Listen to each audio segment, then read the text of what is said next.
I want to ask you, how many of you have some major goals you want to achieve? Raise your hands, please. Very good.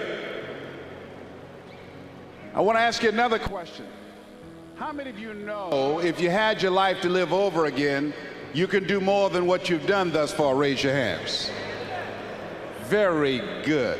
I want you to shake somebody's hand on your right and left, look him in the eyes and say, you have something special. Do that quickly, please.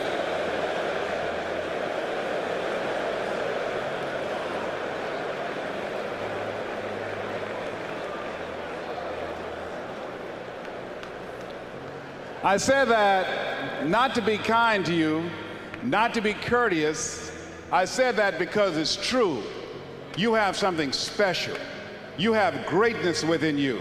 You have talents, abilities, and skills that you don't even know that you have. And in the limited time that I have to share with you, I'm going to share some ideas and concepts with you that I want you to take some notes. Now, I want to make this clear. Number one, everything that I'm going to say, you already know it. It's a part of who you are. We're cut from the same cloth.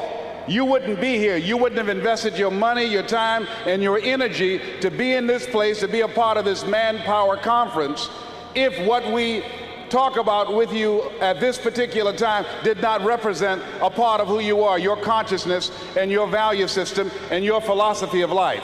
So I'm going to only confirm and validate that which is a part of you anyhow. That's number one. Everything I'm going to say, you already know this. It's common sense, but not common practice.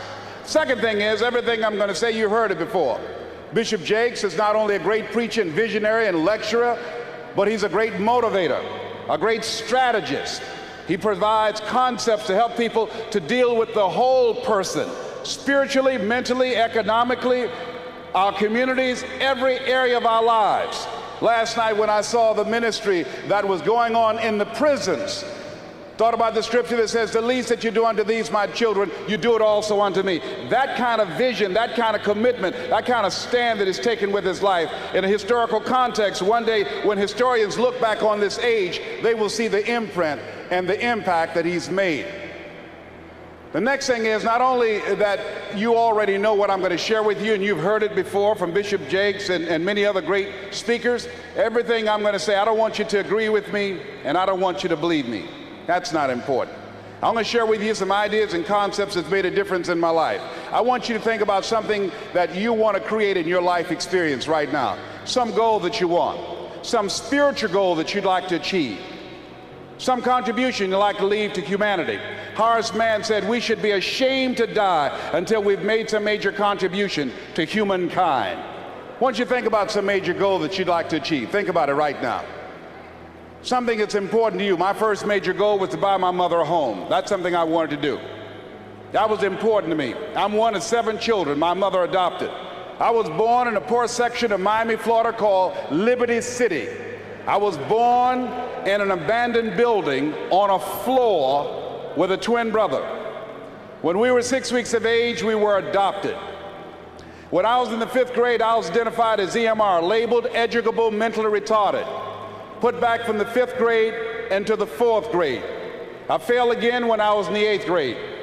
I don't have any college training, but between my mother and a high school teacher that I met by the name of Leroy Washington made a dramatic difference in my life and gave me a larger vision of myself. And so therefore my first major goal was to take care of my mama. I really identified with Deion Sanders last night. I feel like Abraham Lincoln, who said, all that I am and all that ever hope to be, I owe to my mother. And so that's what I wanted to do. Buy my mother a home. Let her sit home and I go to work and take care of her. That was important to me. And I achieved that goal.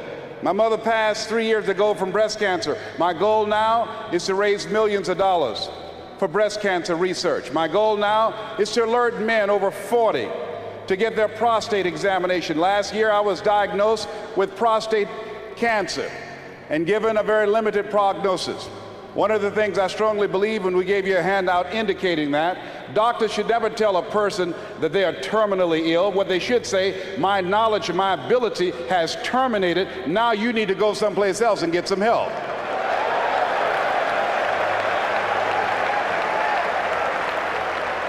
They should determine the diagnosis. God determines the prognosis.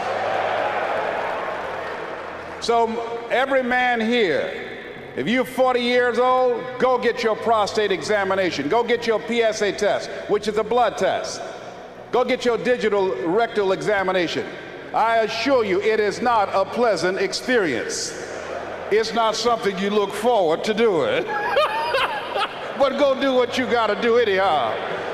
I was at a major medical convention and they were giving free rectal exams. The guy said, "Hey, Les, come on, man, let me give you an examination." I said, "No, you're too motivated, brother. No way."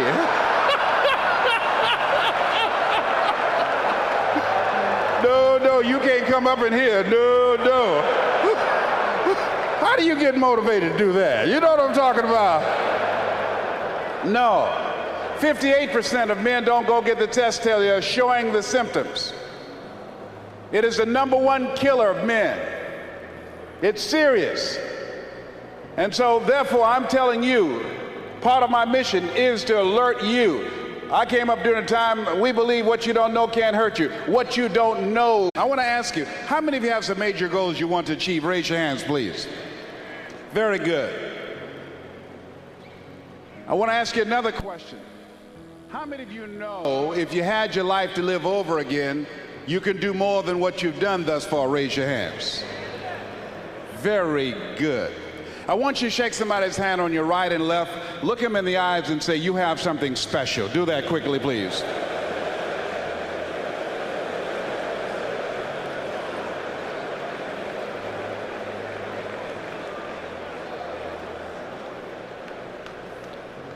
I say that not to be kind to you, not to be courteous.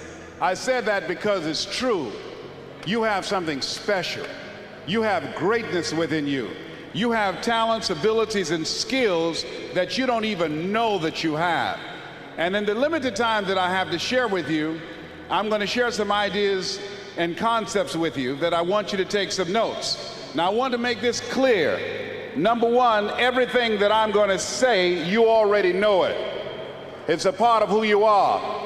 We're cut from the same cloth.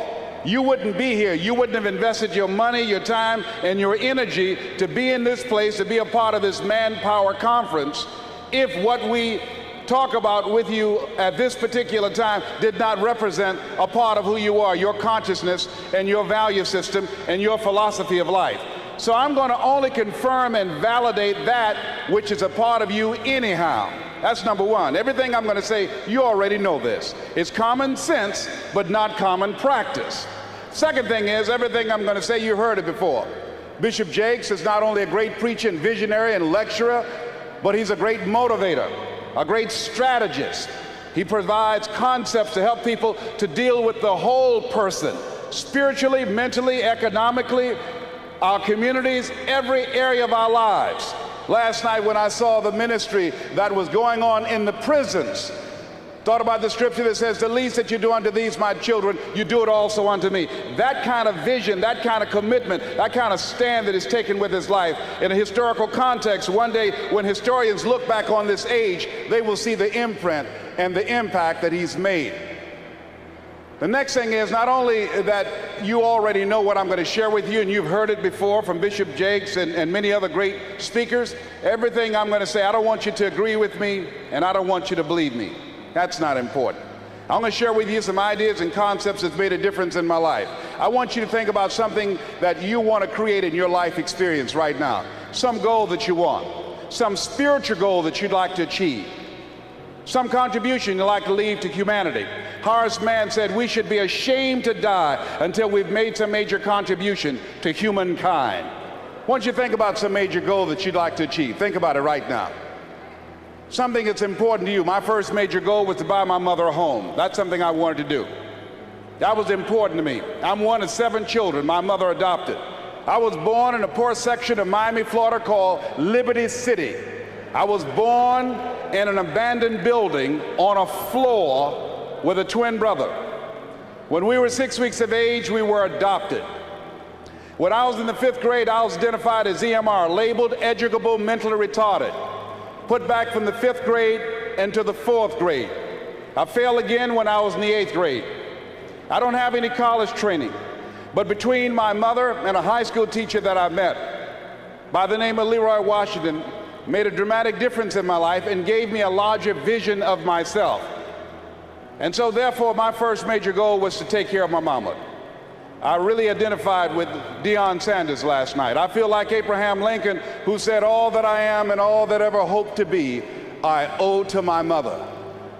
And so that's what I wanted to do. Buy my mother a home. Let her sit home and I go to work and take care of her. That was important to me. And I achieved that goal.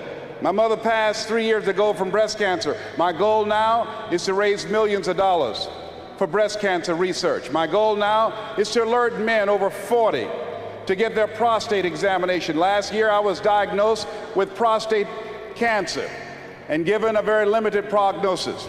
One of the things I strongly believe, when we gave you a handout indicating that, doctors should never tell a person that they are terminally ill. What they should say, my knowledge and my ability has terminated. Now you need to go someplace else and get some help.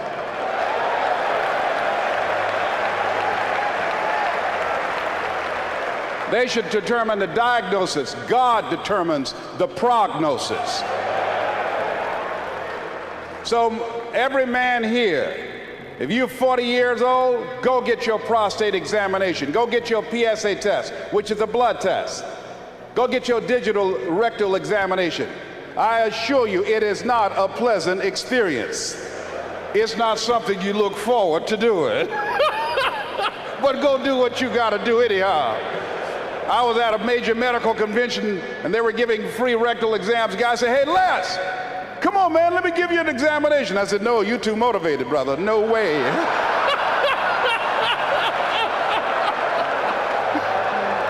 No, you can't come up in here. No. How do you get motivated to do that? You know what I'm talking about? No. 58% of men don't go get the test till they're showing the symptoms.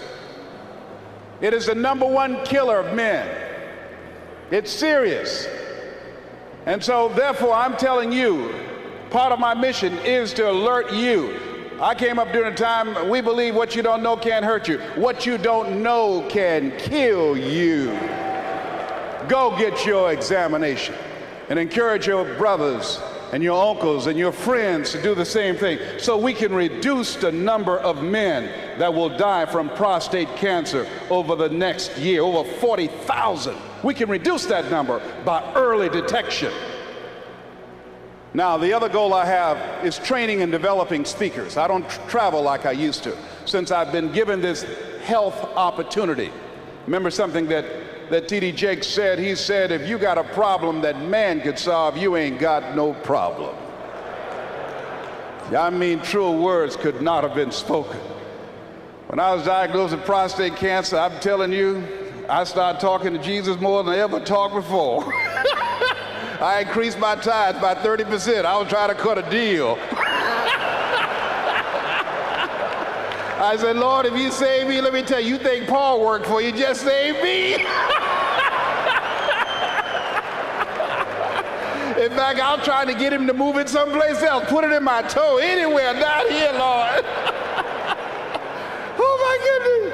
I tell you, boy. It's amazing how spiritual you can get if you think you're going to die.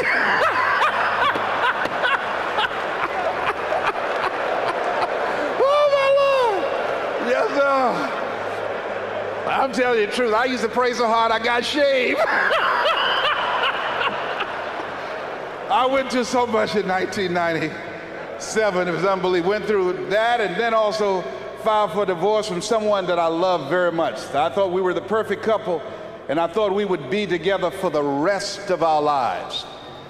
And so I learned a thing or two about life and the challenges of life. One of the things I strongly believe that in life you either in a problem or just left one or headed toward one. So part of what I'm doing is training and developing speakers.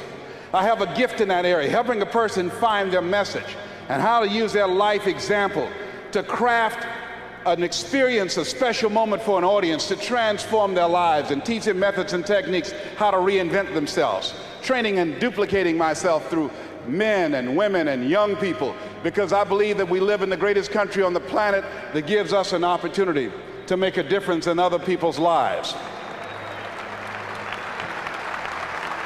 Now, I don't know what your goal is, but I want you to visualize it right now and repeat after me with power and conviction. Let us say together, it's possible. Together, please. Say it again, please. See, that's the first step. I want you to think about this goal that you want. I want you to envision it and see it in your mind's eye. And every day say to yourself that it's possible. See, most people are not accumulating wealth. Most people are living in poverty. Most people are living far below their potential, not because they don't have the capacity, not because they have not been given authority and dominion over everything on the face of the earth, but most people are living like they're living because of the fact that they don't believe they can have any more than what they now have. In the book called Miseducation of the Negro, Dr. Carter G. Woodson said, if you can determine what a man shall think, you'll never have to concern yourself with what he will do. If you can make a man feel inferior, you never have to compel him to seek an inferior status, for he will seek it himself. And if you can make a man feel justly an outcast, you never have to order him to go to the back door. He'll go without being told. And if there's no door, his very nature will demand one. That's why Scripture reminds us, be ye not conformed to this world, but be ye transformed by the renewing of your mind. So every day you have to sell yourself and get out of your mind those old thoughts, that old belief system. Every day you've got to sell yourself on that it's possible. That you got to put a new mind in you. You got to get out of your mind. You got to begin to restructure your thinking. Every day you've got to begin to recondition your mind. See, many of us go through life making choices, thinking it's our choices, and it's not. What do you mean by that? I'm reminded of the great anthropologist Margaret Mead. She was in a restaurant in Europe, and a waiter saw her and said, "Oh, how are you? I'm so glad to see you." He said, "There are several other Americans here tonight." And she said, "Is that right?" He said, "Yes." She said, "When you serve them dessert, let me know and I'll tell you exactly how many are here." He said, "That's not possible." She said, "Let me know after you serve dessert." When he served dessert, he came back and he told her. She got up, she walked around, and she looked and she observed, and she said, "You have exactly 65 Americans here." He checked the guest list and he was amazed. He said, "How did you know that?" She said, "Because in Europe, when you eat a slice of pie or cake, you eat it from the back toward the tip. In America, when we eat a slice of pie or cake, we eat it from the tip toward the back." How many of you, when you eat a slice of pie or cake, you eat it from the tip toward the back? Raise your hands, please. Good. Now, what else is in your mind? What else are you doing unconsciously that you don't even know?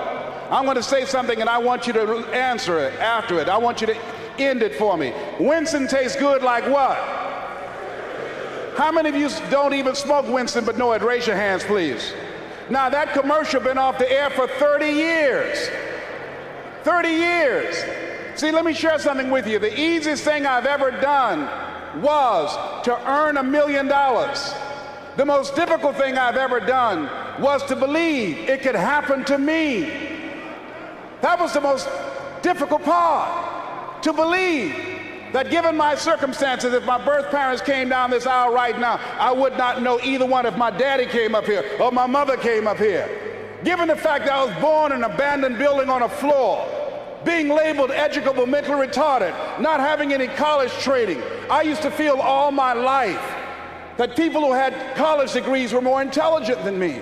I remember going to see the late Dr. Norman Vincent Peale, the author of the book, The Power of Positive Thinking, and I used to look at him up on stage and I said, I could do that.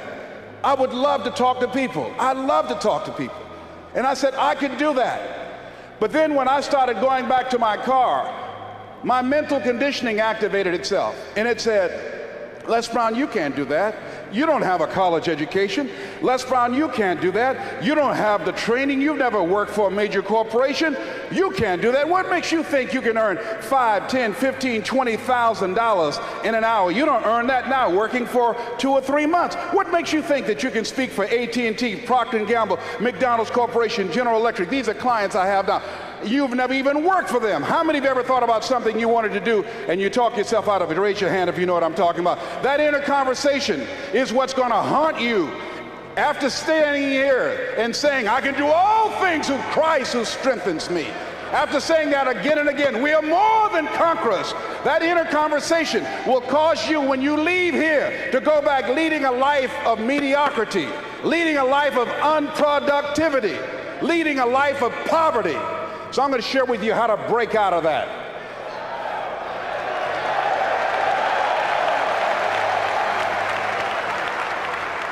I want to share with you how to reach your goals. I think the Bible is the greatest motivational book ever been written.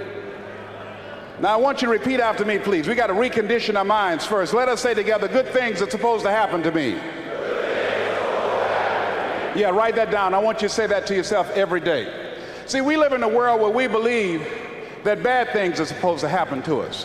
I remember at a point in my life, Bishop, when things are going good for me, and I said, this is too good to be true. Something is bound to happen. Guess what? It did. Thou shalt decree a thing that shall be established unto you and shall accomplish that whereunto it has been sent. Watch your words. Watch what you say about yourself, about your affairs. Be conscious of that on a daily basis. Why? Because your words are powerful. In the beginning was the Word. Life and death is in the tongue. Watch what you say. Never say I'm broke. Say I'm overcoming a cash flow problem.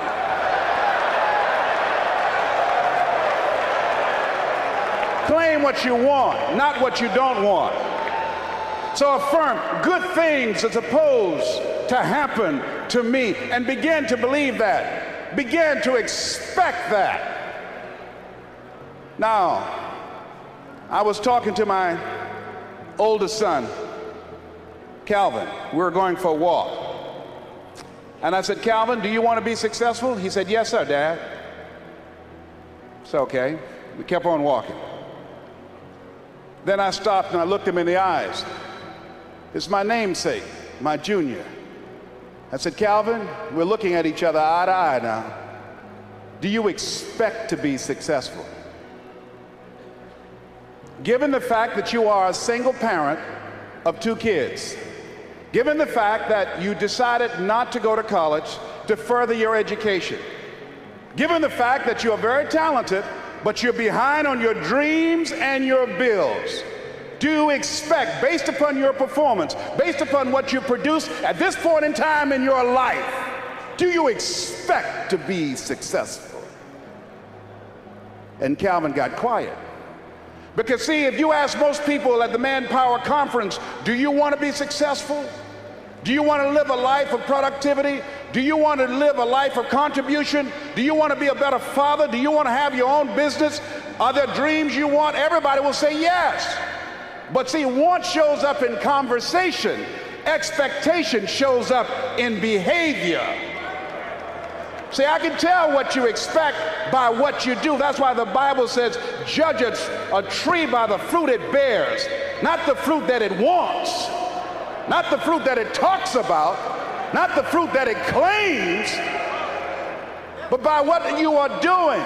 See, what you do when you leave here, when the music stops, when the shouting dies down, your behavior, how you conduct yourself, writing your goals down, deciding to enroll in school to get a GED, deciding to sit into class with children young enough to be your grandchildren, decide to find some product, some idea, some service that you can provide so that you can begin to create some value for yourself so you can create wealth. What I'd like for you to do right now, I want you to think about your dream, because I'm in a room full of dreamers.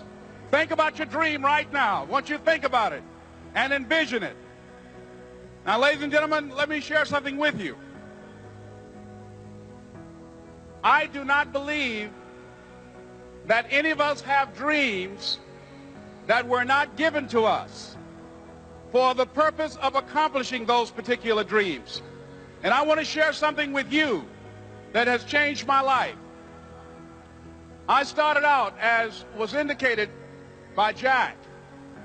It's very humble beginnings. I don't know what that dream is that you have. I don't care how far-fetched it might appear to be. I don't care how disappointing it might have been as you've been working toward that dream. But here's what I know, that that dream that you're holding in your mind, that it's possible. Let's say that together, please. Say, it's possible.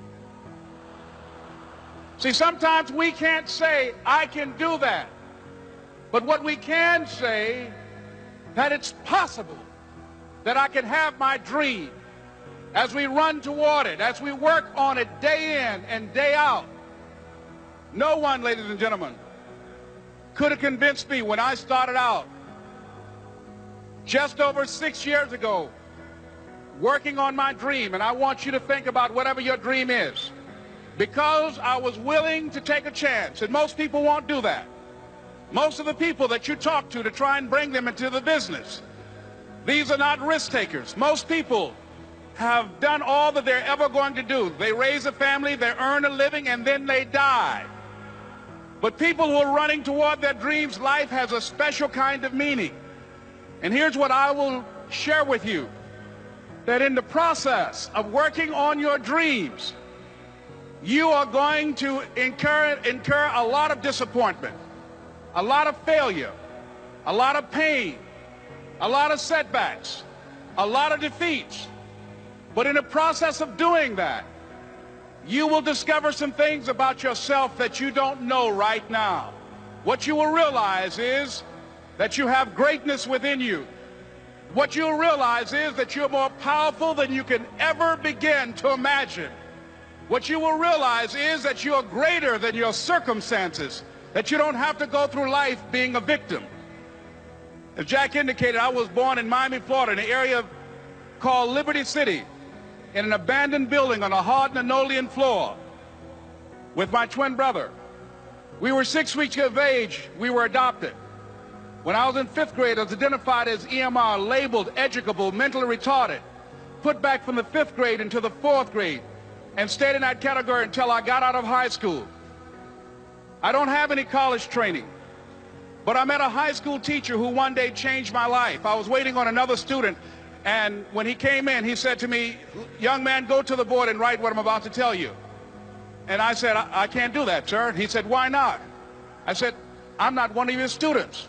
He said, it doesn't matter, follow my directions now. I said, I can't do that, sir. He said, why not? I said, because I'm educable, mentally retarded. And he came from behind his desk and he looked at me. He said, don't ever say that again. Someone's opinion of you does not have to become your reality.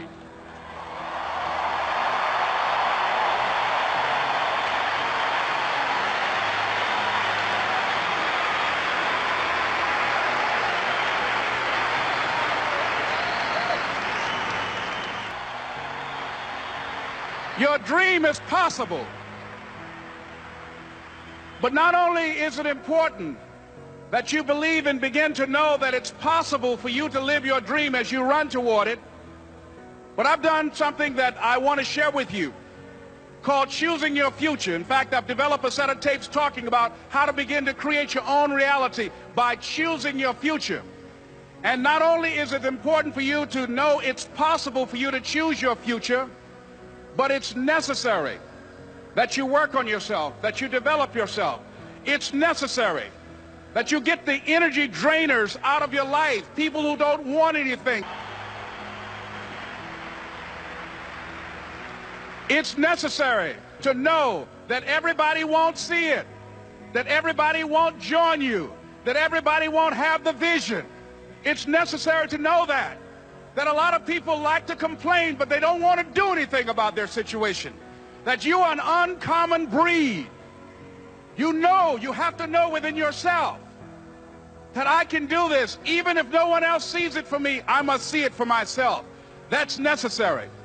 It's also, ladies and gentlemen, necessary that you be creative when you're working on your ideas, that you understand the importance of changing up, of readjusting your strategies. Many times we can have a great idea, But if you're not advancing it in the right way and things don't happen, you become discouraged and think the idea doesn't work. No, that's not true.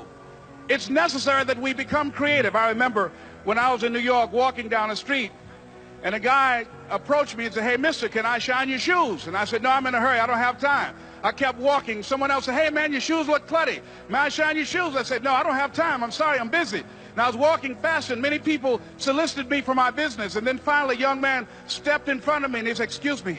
And he started counting, 97, 98, 99, 100. He said, "Sir?" I said, "Yes." He said, "Come here, please." I said, "What is it?" He said, "Today is my birthday. And every year, just to thank God for another year of life, the 100th person who passes my shoe shine stand, I offer them a free shoe shine. Would you give me the honors?" I said, "Why, sure." I got up on the shoe shine stand, George, and I sat there, and he shined my shoes diligently. And when I got down, I looked at them, they were sparkling. And I was walking away, and I said, "Thank you." And I stopped, I said, "Excuse me, but how much do you usually charge?" He said, "Only $2. I said, "I tell you what, today's your birthday. Here's $5, keep the change." He said, "Thank you." As I was walking away, looking in the opposite direction at other people coming, he started counting again. 97, 98, 99, 100.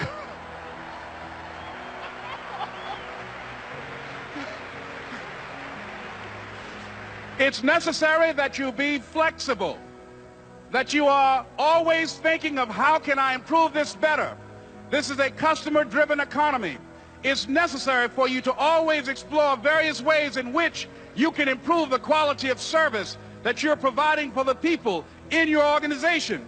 I remember something, a major company had talked about the extra value service they were providing for their customers. And the lady who had the news conference summarized it this way. She said, "It's not our intention to satisfy our customers or to please our customers. Our intention is to amaze them." It's necessary, if you're going to compete today, that you look for ways to amaze your customers by being one of those individuals that keep your commitments, that keep your word, that's relentless. It's necessary as you work with the people that you bring into your organization, that they see that you are a good example of a person to work with because you model integrity and determination and ambition and truth and honesty and the way in which you conduct business. The next step is, that is you. That is you. That no one can do it for you but you. And even though you face disappointments, even though you will experience some setbacks, it goes with the territory. You must understand that. I remember I was playing a game with my 9-year-old son, John Leslie, and I beat him 10 straight games in a game called Connect 4.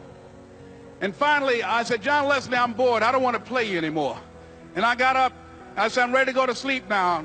And repeat after me, please. Let's say this together. It's not over until I win. John Leslie said, "No, you can't go now, Dad." I said, "Why?" He said, "It's not over until I win." That was his attitude. We sat down and we played several other games. And finally, after the 11th game, John Leslie won, and he got up and he yawned. And he said, "I'm ready to go to sleep now." And I'm saying to you, what if all of us took that attitude after we face a rejection and a no, or we have a meeting and no one shows up, or somebody say, "You can count on me," and they don't come through? What if we have that kind of attitude? The car's repossessed. Nobody believes in you. You've lost again and again and again. The lights are cut off, but you're still looking at your dream, reviewing it every day, and say to yourself, "It's not over until I win."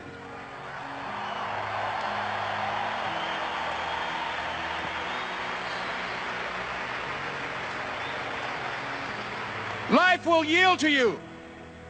Now here's the next step. Repeat after me, please. It's possible. I can live my dream. It's necessary. I work on myself. Surround myself with winners. Become creative. It's me. I've got to make it happen. It's not over until I win. I want you to think about something that you want very much in your life, something that's important to you, something that that you have a hunger for.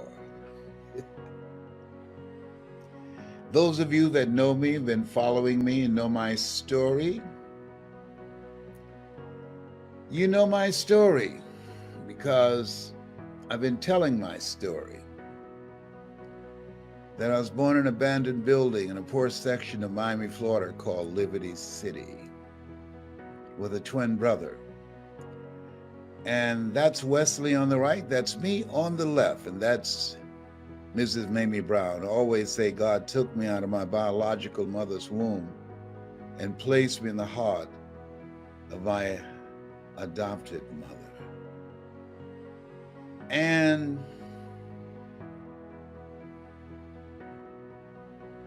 that narrative is going to change. Because February 17th, I turned 76.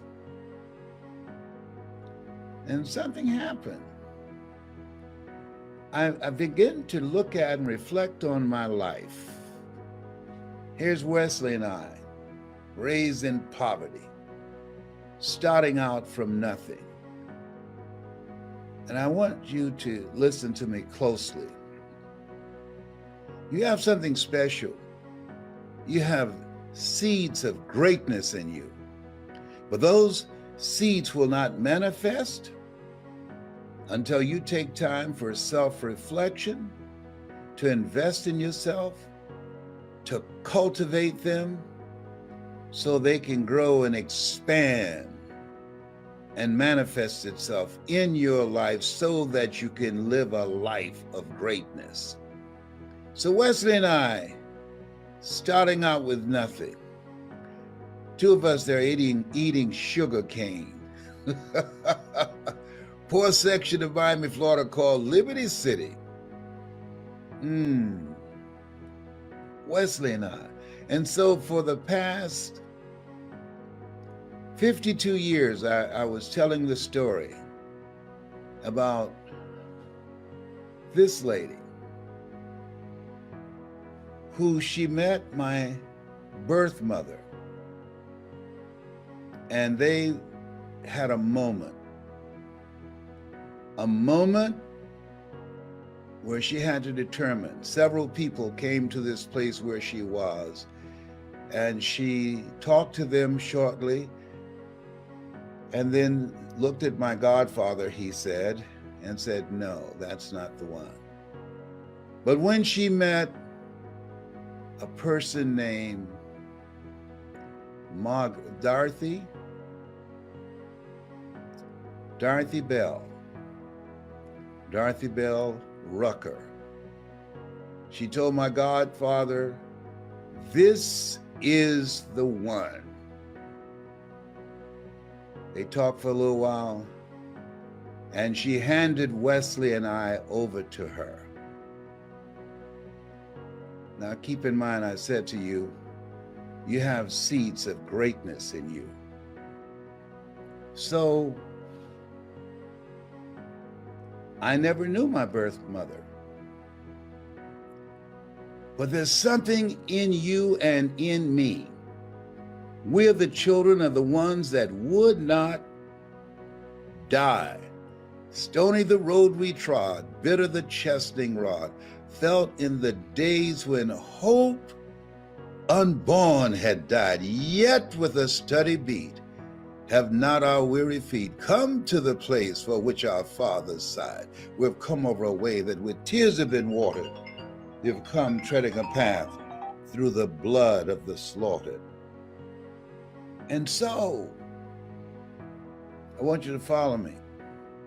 I've never laid eyes on either one of my parents. I wonder, what did my father do? What did he look like? And so this past weekend, I got a chance. That's my father.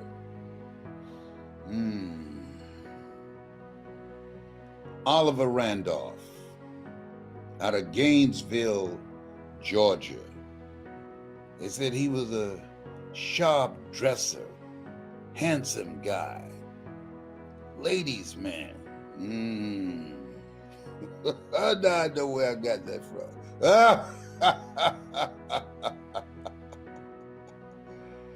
And I wondered. Finally got a picture. Got a chance to see him and talk to some of the other Randolphs. Oliver Randolph. My original name was Calvin Randolph. My twin brother's original name was Alvin Randolph. And then, remember what I said, you have seeds of greatness in you. This is my birth mother. Her name, Dorothy Bell. She was a motivational speaker. You know, they talk about nurture or nature. A motivational speaker. Whoa! It would be criminal for somebody to deny that that's my mother. Ancestry and 23andMe, my son consulted both of those, and that's the match. Both of those. That's my birth mother. They said she could speak, and she had a sense of humor. She was funny, and she could play a piano and play it so good she could make it walk.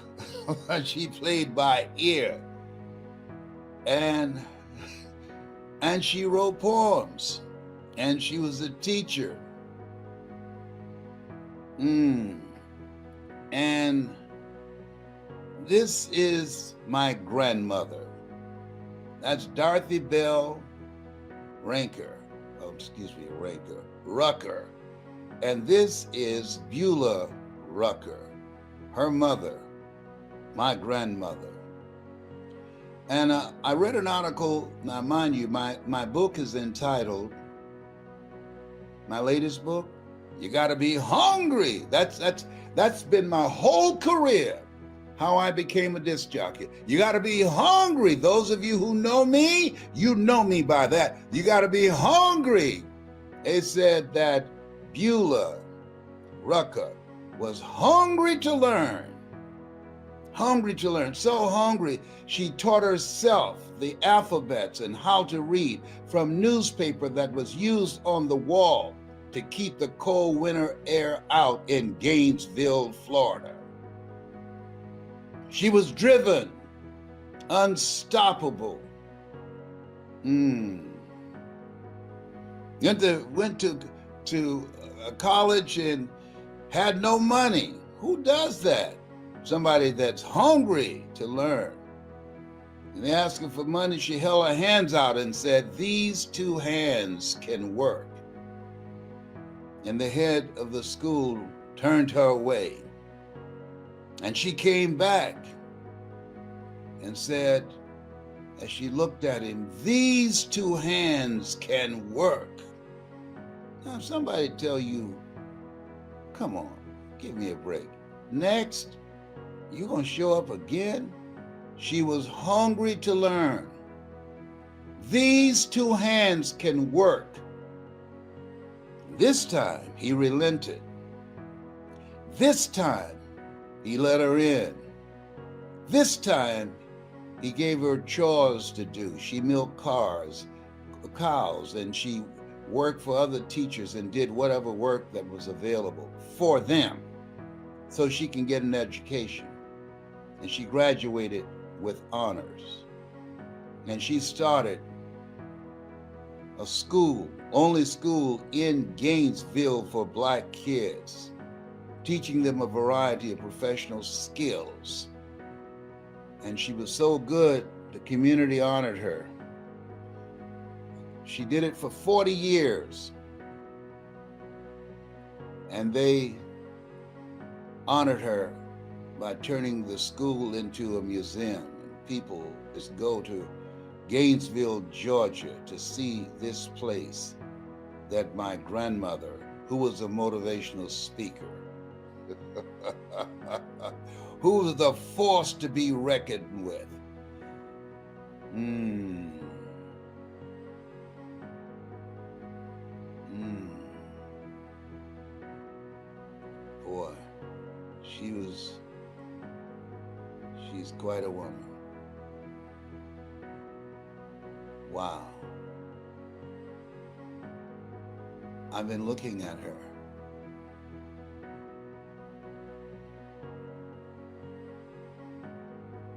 I've been looking at her.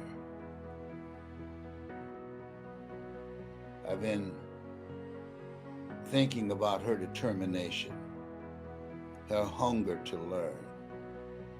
She built a house. All she had were nails, a saw, and a hammer. The house still stands. Her grandmama was a bad somebody up in here, up in here. She was friends with Eleanor Roosevelt. People believed in her. She was a voice of influence. I had this hunger in me. I don't know where it came from. I thought, and I didn't. This is where it came from. When this woman gave me to this woman.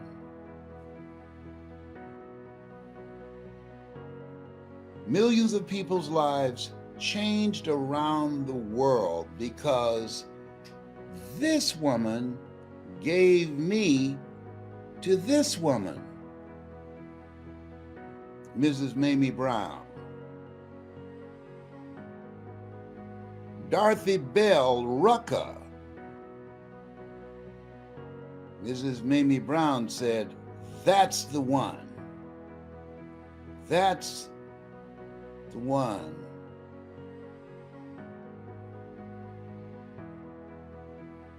When she was looking for a way to find a house that I told her that I would buy for her, she said, "That's the one." And Dorothy Bell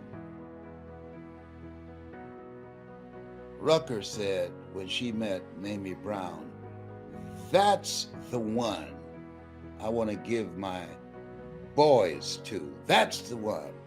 That statement, "That's the one," has been in my life. If you go on YouTube and you Google Les Brown speaking in the Georgia Dome, you will hear me use that statement. That's the one. I am the one, sir. I'm the one. Go on, Google it. Les Brown speaking in the Georgia Dome.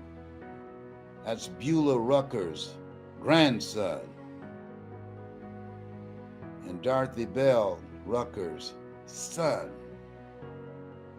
And Dorothy Bell picked this woman out and said, "My God, the Father said." She got up in her face and they looked and their nose almost touched.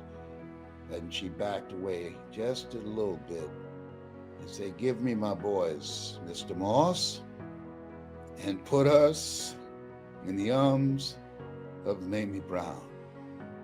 And she asked her, "You promised never to separate my boys?" And she said, "I won't." "You promised to take good care of them?" And she said, "I will."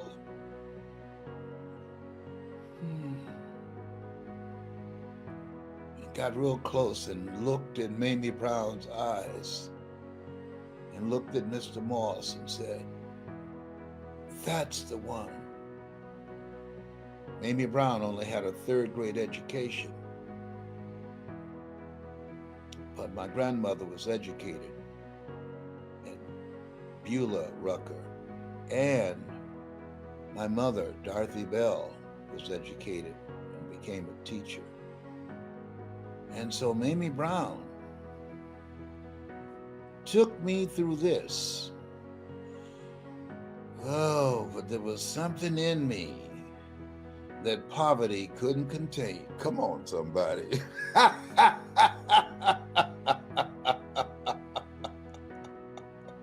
something in me that I got from this woman here. And this woman here. And this woman here. Oh my goodness. Wow. Look at God. Oh my goodness. Oh. This past weekend has been the happiest day of my life. My brother George Rucker, I called him and I said, "Sir, my name is Les Brown. Ancestry and 23 and 2, or whatever that is, said that your mother is my mother." He said, "Well, that makes you my brother." He said, people called him and said, "What did you say when Les Brown called you?" Well, he told me that he was Dorothy Bell, which is my mother, our mother, son. I said, "Well, that makes you my brother." And they asked, "That's all?" He said, "Yes." Then you ask, "How did that happen?" He said, "It didn't matter how it happened. What matters is he's here. And we're going to move forward with love." Let me tell you something. My brother accepted me, arms wide open. My niece Greer, my first cousin Angie, my first cousin Sweetie Mario Rucker, and her daughter. Boy, man, boy, you know, I just had no idea. I had no idea. Oh boy.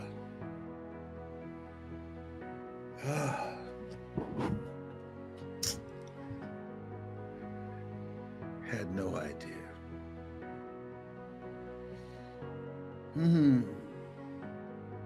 This is a book. You think? Oh my goodness. Tyrone said, "I'll write it." Oh my goodness. I've been processing this. I got in bed and I was eating some Chunky Monkey ice cream for therapy.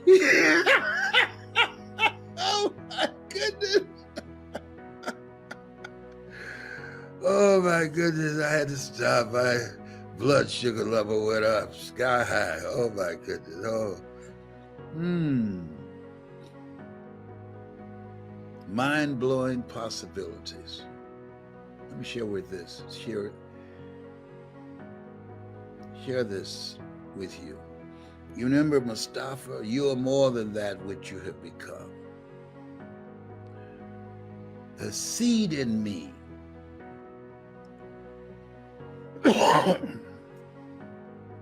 that I got from my grandmother, from both my mothers and my father. You're more than that which you have become. And it's been driving me, and I did not know why. Even when periods of my life, I was temporarily insane. And who says I'm all the way here now? Talking to squirrels.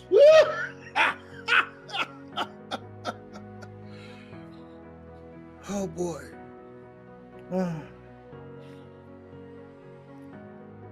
I'm so grateful. I can't wait to meet the rest of the Ruckers and the Randolphs. I'm going to Gainesville tomorrow. My children say, "We want to go with you." Well, you better get here. They coming. I don't know when they coming down. I wasn't coming out the house. But for my family, the Ruckers and the Randolphs and Gainesville, I got to go down and see my peeps. And I don't put anything off. No. I'm not going to be waiting 2 or 3 weeks. No. got to see my peeps. I'm going to go to the museum. I'm going to meet with the Randolphs and the rest of the Ruckers. I come bearing gifts. Oh boy. I told him, I said, I don't want anything from you. I just want to know. My brothers, I got two brothers. One Rudy and the other one, George Rucker. Boy, look at God. He just, I'm 76. You know how long I've been waiting on this? 76. I'm 76. I used to think people in their 40s were old. Now I feel like I've been shining shoes at the Lord's Supper or waiting tables.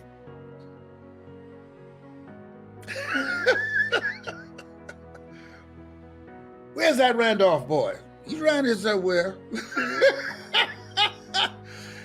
Tell him Jesus wants some more wine. He needs some more wine. He's going to turn it into water, but he needs a little sip of it first to make sure it's good.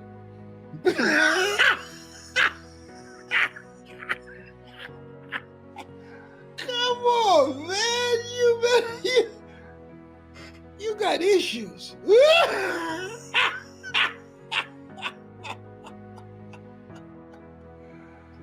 What a mighty God we serve. All these years, something was driving me.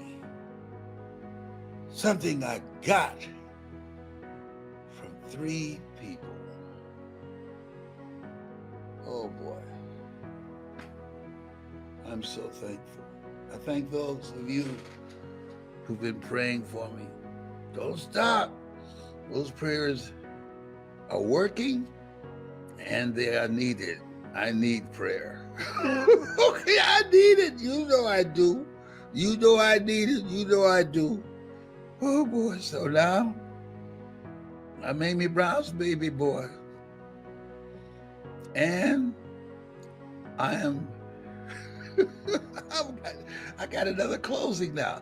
This has been Mrs. Mamie Brown's baby boy. And this has been Dorothy Bell's oldest boy and Beulah Rucker's pride and joy. Come on, I got it. I'm doing it. Yes. I got a new closing. Come on now. Come on. You can't make this stuff up. Oh boy. You can't make anybody want to know how I got here. Luther Barnes, God's grace. Don't make me sing for you. Oh, you can't listen to me while you're driving. You'll faint. You'll close your eyes and call it.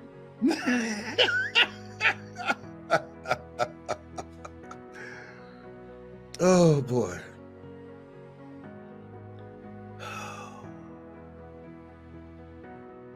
Boy, if God doesn't do anything else for me, He's done enough. He's done enough.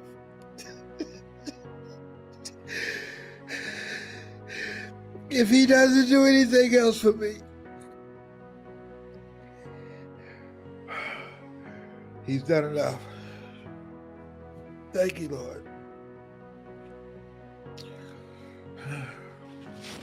And if you decide to do anything else, move the cancer from my prostate to my ankle, because I don't need two ankles, or my elbow. I don't need two elbows either.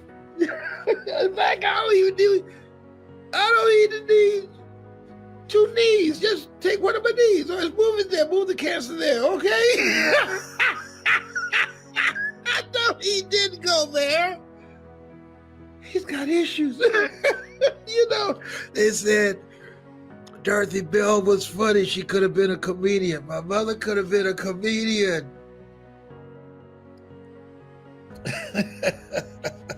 And a great motivational speaker she was. Could tear a piano up. I just want to share this with you. It's just on my heart. Tears of gratitude.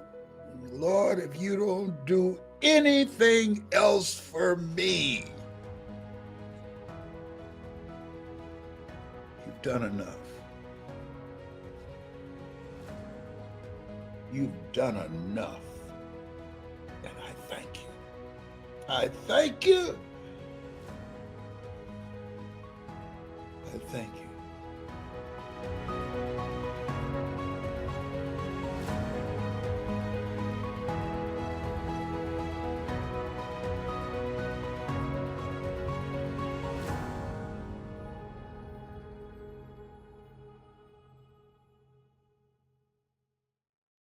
Закрой глаза на секунду.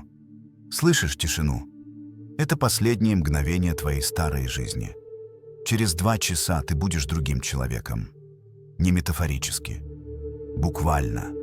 На уровне нейронных связей, на уровне клеточной памяти, на уровне того, как ты дышишь. Но прежде чем мы начнем, я прошу тебя о чем-то необычном. Не просто поставить лайк. Это слишком просто. Я прошу тебя взять на себя обязательства. Напиши в комментариях эти слова полностью. Я выбираю перестать быть зрителем своей жизни и стать ее создателем. Ни одно слово, ни короткую фразу. Именно полное предложение. Почему это важно? Потому что ученые из Гарвардского университета обнаружили нечто удивительное. Когда человек записывает свое намерение развернутым предложением, его мозг активирует те же зоны, что и при выполнении реального действия. Твоя нервная система не видит разницы между написанным обещанием и совершенным поступком. Она воспринимает это как точку отсчета, как событие, которое уже произошло. Люди, которые формулируют намерения полными предложениями, достигают своих целей в 4 раза чаще остальных в течение следующих 90 дней. Это не теория. Это результаты исследования 15 тысяч участников на протяжении 2 лет. Напиши сейчас. Я выбираю перестать быть зрителем своей жизни и стать ее создателем. Теперь поставь лайк. Но не автоматически. Осознай. В эту секунду алгоритм принимает решение показать это видео тысячам людей, которые сейчас в отчаянии ищут путь к изменениям. Кто-то из них на краю пропасти. Кто-то уже перестал верить. Твой лайк может стать тем сигналом, который вытащит человека из тьмы. Это больше, чем клик. Это акт милосердия к незнакомцу. Готов? Тогда мы начинаем путешествие к новому себе. Представь, что твоя жизнь — это огромный театр. Сцена, зрительный зал, софиты. Ты думаешь, что ты актер, играющий главную роль, но на самом деле ты давно сидишь в зрительном зале, а на сцене твоей жизни играют другие. Твои страхи играют роль твоей осторожности. Твои детские травмы играют роль твоей неуверенности. Голоса из прошлого играют роль твоих убеждений. Спектакль идет. День за днем, год за годом. Ты смотришь и думаешь: странно, это же моя жизнь. Почему я не узнаю этот сюжет? Почему главный герой принимает решения, которые я бы никогда не принял? Потому что это не ты играешь. Это твое подсознание, запрограммированное кем-то другим. Сегодня ночью ты встаешь с кресла зрителя, поднимаешься на сцену, берешь сценарий в свои руки и переписываешь каждую сцену. Знаешь, что происходит в твоем мозгу прямо сейчас? В эту секунду, пока ты слушаешь мой голос, 100 миллиардов нейронов обмениваются сигналами. Создаются новые связи, усиливаются старые. Твой мозг — не застывшая скульптура, это живая глина, которая принимает форму в зависимости от того, что ты думаешь. Профессор Ричард Дэвидсон из Висконсинского университета провел революционное исследование. Он изучал мозг тибетских монахов, которые медитировали десятки тысяч часов. Когда ученые сканировали их мозг, они обнаружили нечто невероятное. Области, отвечающие за сострадание и внутренний покой, были в 3-4 раза больше, чем у обычных людей. Это не врожденный дар, это не генетика, это результат повторения. Они просто каждый день активировали одни и те же нейронные пути, пока те не превратились в супермагистрали. Ты можешь сделать то же самое. Не с медитацией, с любым качеством, которое хочешь развить. Уверенность, спокойствие, решительность, любовь к себе. Каждое из этих качеств уже существует в твоем мозгу как дремлющий потенциал. Нужно просто начать его активировать. Вот почему ты должен слушать это каждую ночь. Не потому, что я так сказал. Потому что подсознание понимает только один язык – язык повторения.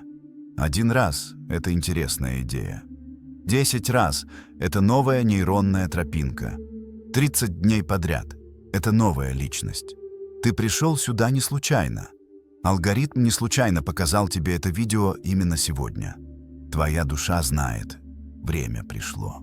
Ты готов к трансформации, даже если сознательный ум еще сопротивляется. Давай сделаем первый шаг вместе, прямо сейчас. Устройся удобнее. Если можешь, закрой глаза. Если нет, просто расслабь все лицо. Отпусти напряжение в челюсти, в бровях, в лбу. Вдохни глубоко через нос. Считай до 4. 1, 2, 3, 4. Задержи дыхание на 3 секунды. 1, 2, 3. Теперь выдыхай медленно через рот, словно задуваешь свечу. Считай до 6. 1, 2, 3, 4, 5, 6. Еще раз. Вдох на 4 счета, задержка на 3, выдох на 6. И последний раз. Почувствуй, как замедляется сердцебиение, как опускаются плечи, как расслабляется живот. Это не просто дыхательная техника, это переключатель твоей нервной системы. Ты только что перевел себя из режима стресс и выживания в режим покой и восстановления. В этом состоянии подсознание раскрывается, как бутон цветка на рассвете. Защитные барьеры опускаются. Критический фактор, который днем блокирует все новое, засыпает. Теперь каждое слово, которое ты услышишь, будет погружаться глубже обычного, минуя логику и сомнения, прямо в ядро твоей операционной системы. Ты когда-нибудь осознавал, как устроен твой обычный день? Ты открываешь глаза утром. Первое движение – тянешься за телефоном. Еще не встав с кровати, ты погружаешься в поток информации. Сообщения, новости, чужие жизни в соцсетях. За первые 15 минут твой мозг поглощает 10 тысяч единиц информации, которую ты не выбирал. Кто-то жалуется на жизнь, кто-то хвастается успехами, которых может и не быть. Кто-то распространяет страх и негатив. И твое подсознание впитывает все, как губка в воде. Оно делает вывод. Так выглядит мир сегодня. Опасный, хаотичный, несправедливый. И ты проживаешь весь день через эту искаженную линзу. Вечером повторяется то же самое. Ты лежишь в кровати с телефоном, листаешь бесконечную ленту перед сном, заполняешь последние часы бодрствования чужими эмоциями, проблемами, мнениями, засыпаешь с этим хаосом в голове. А на утро удивляешься, почему нет энергии, почему нет ясности, почему жизнь застыла на месте. Вот истина, которая освободит тебя. Первые 15 минут после пробуждения и последние 15 минут перед сном – это 2 священных окна для программирования подсознания. В эти моменты твой мозг находится в особом состоянии – тета-волны, где нейропластичность достигает пика. Что ты делаешь в эти окна, определяет твое будущее. С сегодняшней ночи ты забираешь контроль. Последний час перед сном становится священным ритуалом. Никаких экранов за час до сна, никаких новостей, никаких тяжелых разговоров. Только ты, тишина и целенаправленная работа с архитектурой твоего разума. Сейчас я открою тебе секрет, о котором знают единицы, но который изменил судьбы миллионов людей. Твое подсознание не различает реальность и воображение. Для него яркий сон так же реален, как событие, произошедшее вчера. Эмоции одинаково настоящие. Нейронные связи формируются идентично. Это означает революционную возможность. Ты можешь создавать воспоминания о будущем. Ты можешь так ярко и детально репетировать свою лучшую версию, что мозг начнет считать ее реальностью. И тогда он автоматически начнет вести тебя к этой реальности. Не из-за магии, а из-за того, что подсознание ненавидит несоответствие. Если твой внутренний образ говорит «я уверенный лидер», а поведение шепчет «я боюсь всего», мозг будет изо всех сил стремиться устранить этот диссонанс. Он будет подталкивать тебя к поступкам, соответствующим внутреннему образу. Вопрос лишь в том, какой образ живет в твоей голове. Большинство людей бессознательно культивируют образ жертвы, неудачника, человека, которому не везет. И получают ровно это. Ты будешь выращивать образ Творца, архитектора своей реальности. Давай начнем с фундамента твоей истинной идентичности. Кто ты на самом деле? Не твоя работа, не роль в семье, не твое прошлое. Кто ты в своей глубинной сущности? Большинство людей отвечают словами других людей. Я такой, каким меня видели родители. Я такой, каким меня оценивают коллеги. Я такой, каким кажусь в зеркале. Но все это маски, социальные роли. Под ними живет настоящий ты. Тот, кем ты был до того, как мир начал навязывать свои определения. Вернись мысленно в детство. Тебе 5 лет. Вспомни, о чем ты мечтал тогда. Не о работе, не о статусе. Просто чистая, незамутненная радость. Что заставляло тебя хохотать? Что вызывало восторг? Чем ты мог заниматься часами, забывая о времени? Видишь этого ребенка, вот твоя подлинная идентичность. Все остальное — наносное. Слои, которые налипали год за годом под давлением чужих ожиданий, критики, страхов. Сегодня ночью мы начинаем счищать эти слои, один за другим, пока не доберемся до ядра, до настоящего тебя. Повторяй за мной медленно. Вкладывай в каждое слово силу намерения. Почувствуй истину этих слов. Я снимаю все маски. Я отпускаю все роли, которые играл для других. Я возвращаюсь к своей истинной сущности. Я чистое осознание в человеческом теле. Я безграничный потенциал. Я воплощение любви, силы и творчества. Все остальное временно. Это вечно. Еще раз. Еще медленнее. Дыши глубоко между фразами. Я снимаю все маски. Я отпускаю все роли, которые играл для других. Я возвращаюсь к своей истинной сущности. Я чистое осознание в человеческом теле. Я безграничный потенциал. Я воплощение любви, силы и творчества. Все остальное временно. Это вечно. Чувствуешь сдвиг? Может быть, едва уловимый, но он там. Легкость. Простор в груди, словно тесная одежда вдруг стала свободнее. Это и есть первый миллиметр движения. Огромный корабль, стоявший на якоре десятилетиями, наконец начинает движение. Теперь давай поговорим о том, что на самом деле управляет твоей жизнью. Не твоя воля, не твое желание, а нечто гораздо более мощное и скрытое — твои убеждения. Убеждения — это невидимые правила, по которым работает твоя реальность. Они как операционная система компьютера. Ты не видишь ее, но именно она определяет, какие программы запустятся, а какие будут заблокированы. У тебя есть убеждение о деньгах. Может быть, ты даже не осознаешь его, но оно там. Богатые люди плохие. Или деньги – корень всех зол. Или мне никогда не заработать больше, чем родители. Это убеждение работает как невидимый потолок. Ты можешь сколько угодно прыгать, пытаясь разбогатеть, но всегда будешь биться головой об этот потолок. У тебя есть убеждение о любви.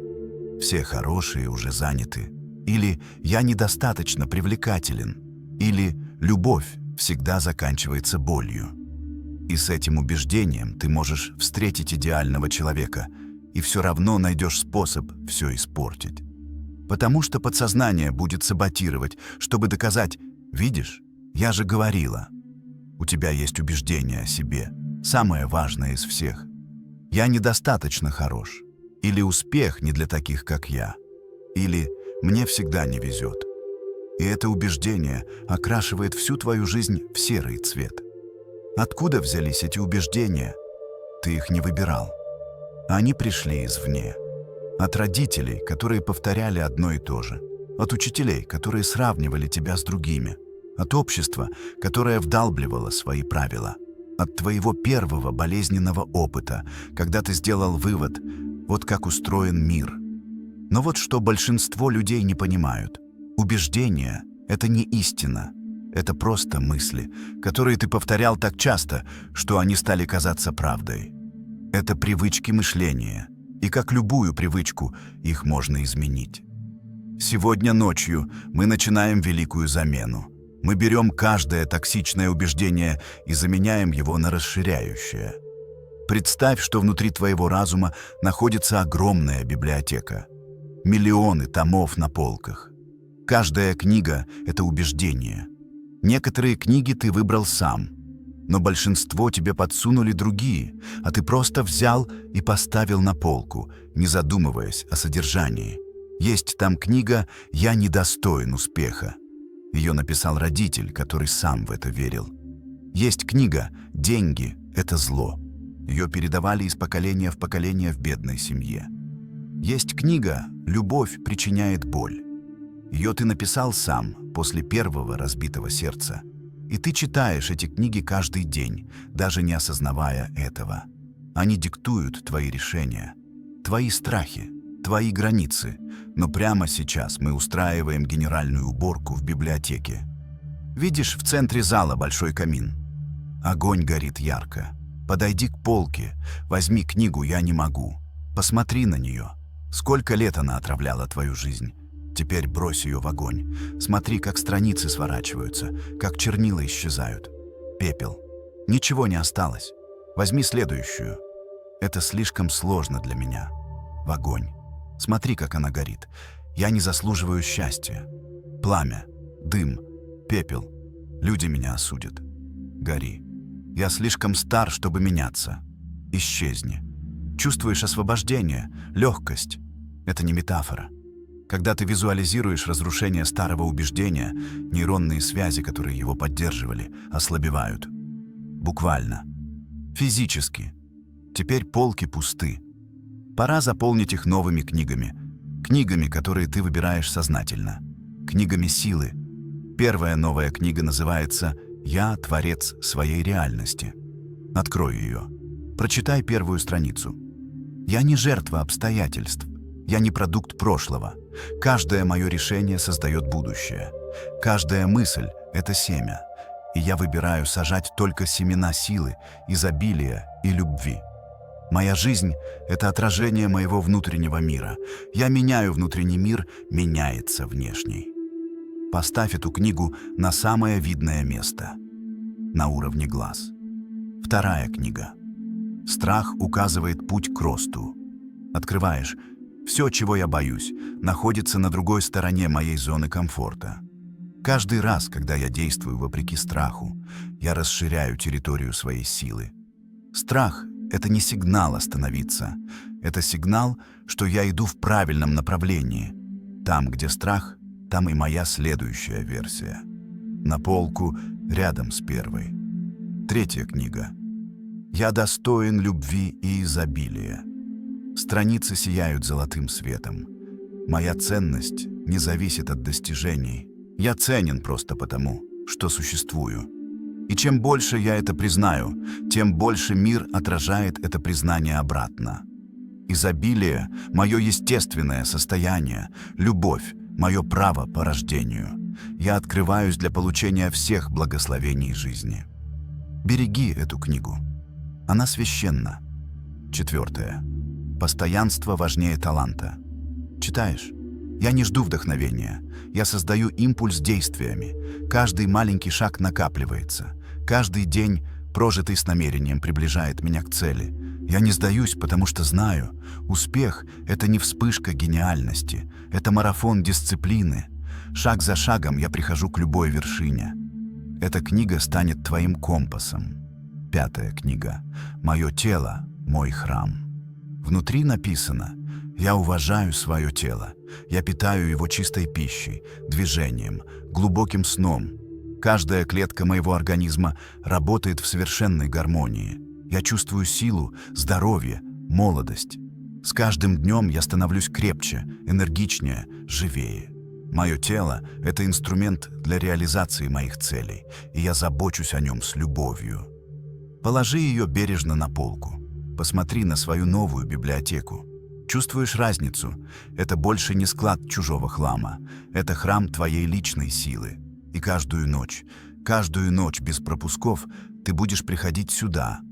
Будешь перечитывать эти книги, будешь добавлять новые главы, будешь становиться автором своей истории, а не персонажем в чужом сценарии. Твое дыхание становится все медленнее, тело тяжелеет, глаза закрываются сами собой. Это хорошо. Это значит, что ты входишь в идеальное состояние для глубокого программирования. Не сопротивляйся этому чувству. Позволь себе погружаться глубже с каждым вдохом. Ты в полной безопасности, защищен, дома. Теперь я расскажу тебе о самом мощном инструменте трансформации, о визуализации. Это не фантазии, это не мечтательность, это прямая инструкция твоему мозгу.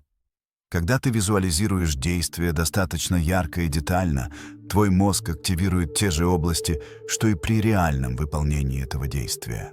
Для нейронов нет разницы между воображаемым и реальным, если эмоция достаточно сильна. Олимпийские чемпионы используют это. Перед каждым выступлением они проходят через ментальную репетицию сотни раз. Видят каждое движение, чувствуют каждую мышцу, переживают победу до того, как она случится, и их тело запоминает эту победу как уже свершившийся факт. Сейчас мы сделаем то же самое с твоей жизнью. Мы создадим такой яркий образ твоей лучшей версии, что мозг начнет воспринимать его как реальность. И тогда он автоматически начнет вести тебя туда. Закрой глаза, если еще не закрыл. Представь себя через 6 месяцев. Утро. Ты просыпаешься. Как ты себя чувствуешь? Не вялость, не тяжесть, ясность, энергия, предвкушение нового дня. Ты открываешь глаза. Какое у тебя лицо? Видишь спокойствие в чертах, уверенность в глазах. Это лицо человека, который знает свою ценность. Ты встаешь с постели не потому что надо, потому что хочешь встретить этот день. Каждое движение наполнено достоинством.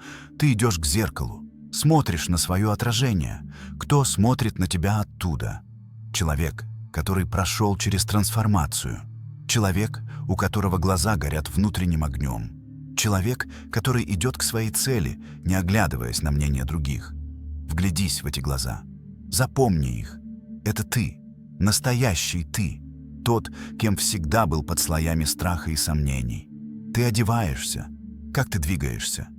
Не суетливо, размеренно, с достоинством. Плечи расправлены, подбородок слегка приподнят. Каждый жест говорит: «Я хозяин своей жизни». Почувствуй эту энергию в теле. Это не высокомерие, не самонадеянность. Это глубокая, тихая уверенность. Знание, что ты справишься с любым вызовом, потому что уже справлялся раньше. Потому что ты тренировал эту способность каждую ночь. Ты выходишь из дома. Как ты идешь? Не торопясь, уткнувшись в телефон. Размеренно, наблюдая мир вокруг. Люди на улице чувствуют твое присутствие не потому, что ты громкий или вызывающий, а потому, что у тебя есть гравитация, внутренняя сила, которая притягивает внимание. Они не могут объяснить, что именно. Просто чувствуют: этот человек другой. Ты на работе или занимаешься своим проектом. Как ты принимаешь решения, не мучаясь часами в сомнениях? Быстро, четко, уверенно.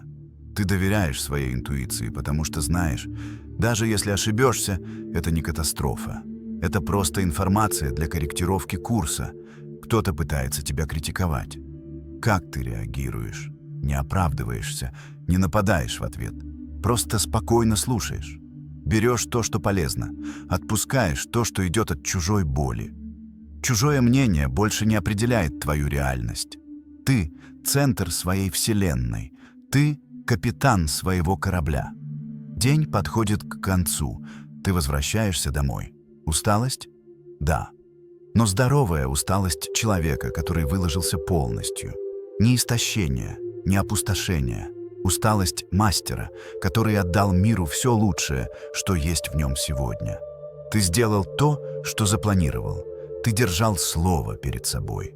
Ты прожил день как творец, а не как жертва обстоятельств. Вечер. Ты готовишься ко сну. С какими мыслями? С благодарностью, с удовлетворением, с предвкушением завтрашнего дня, который принесет новые возможности. Ты ложишься, закрываешь глаза, засыпаешь быстро и легко, потому что совесть чиста. Ты сделал все, что мог. И этого достаточно. Вот она, твоя цель. Вот кем ты станешь. Не когда-нибудь. Через 6 месяцев, если будешь делать то, о чем мы говорим, каждую ночь.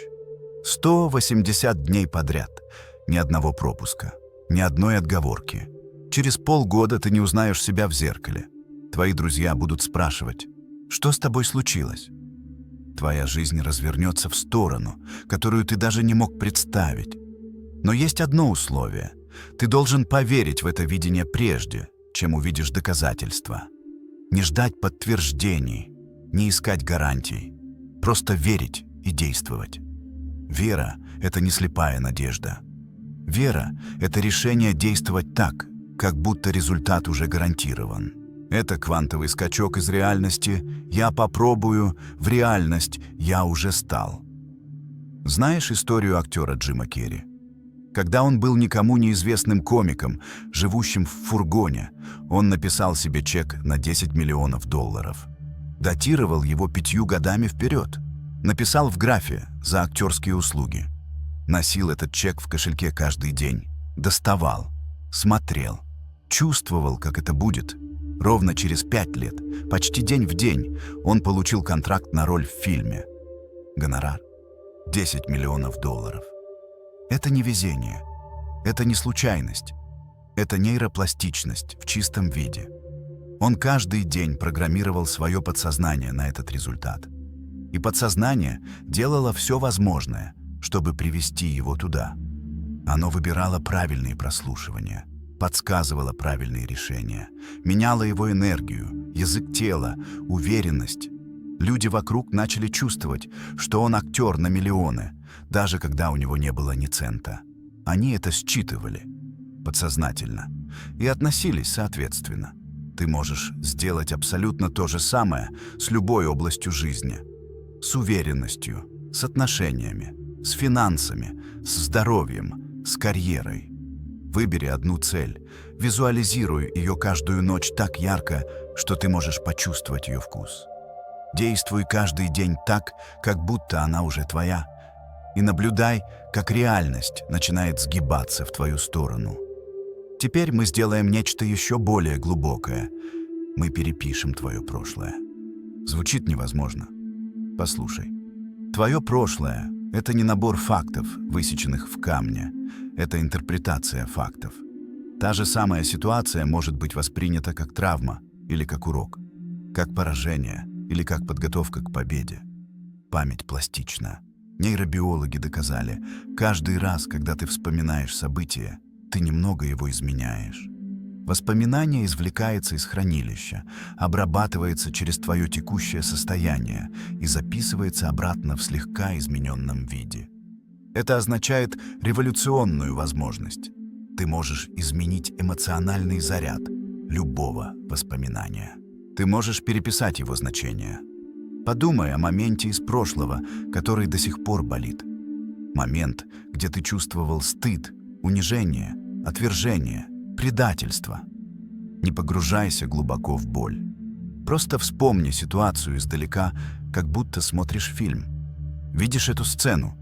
Теперь представь, что рядом с тобой стоит твоя будущая версия. Тот уверенный, мудрый человек, которым ты станешь через 6 месяцев. Он кладет руку тебе на плечо и говорит: «Это было нужно, это сделало тебя сильнее. Без этой боли ты бы не начал путь к себе, без этого урока ты бы не понял, что важно. Благодари эту ситуацию. Она была твоим учителем, даже если была жестоким. Почувствуй, как меняется твое восприятие. Боль не исчезает полностью, но острота уходит. Вместо нее приходит понимание, принятие, даже благодарность. Каждый раз, когда ты так делаешь, нейронные связи буквально перестраиваются. Эмоциональный заряд воспоминания слабеет. Травма превращается в мудрость. Шрам перестает болеть и становится просто отметкой. Я прошел через это и выжил. Ты не забываешь прошлое. Ты трансформируешь его, превращаешь свинец в золото. Сделай это со всеми больными воспоминаниями. По одному. Ночь за ночью. Призывай свою будущую версию. Позволяй ей переписать историю. Находить благословение в каждом проклятии. Через месяц ты почувствуешь невероятную легкость. Словно сбросил рюкзак с камнями, который тащил годами. Твое дыхание сейчас совсем спокойное. Глубокое, медленное. Ты на грани сна, но еще слышишь каждое слово. Это идеальное состояние. Твое подсознание полностью открыто. Сейчас я дам тебе 3 самые важные команды для подсознания. 3 программы, которые изменят все. Слушай внимательно. Пусть каждое слово проникает глубоко, минуя все барьеры. Первая программа. Я достоин. Повторяй за мной мысленно, медленно, с полной убежденностью. Я достоин успеха. Я достоин любви. Я достоин уважения. Не потому, что я чего-то достиг, просто потому, что я существую. Моя ценность — это данность, а не награда. Она абсолютно. Она вне сомнений. Я принимаю свою ценность полностью. Здесь и сейчас. Еще раз. Еще медленнее. Почувствуй истину этих слов в каждой клетке. Я достоин успеха. Я достоин любви. Я достоин уважения. Не потому, что я чего-то достиг. Просто потому, что я существую. Моя ценность — это данность, а не награда. Она абсолютна. Она вне сомнений. Я принимаю свою ценность полностью. Здесь и сейчас. Вторая программа. Страх — это компас. Повторяй. Страх указывает направление моего роста. Он показывает, где находится моя следующая версия. Я не жду, пока страх исчезнет. Я действую, несмотря на страх. Каждый раз, когда я делаю то, что пугает, я расширяю территорию своей силы. Я не храбрец, потому что не боюсь. Я храбрец, потому что боюсь, и все равно иду вперед.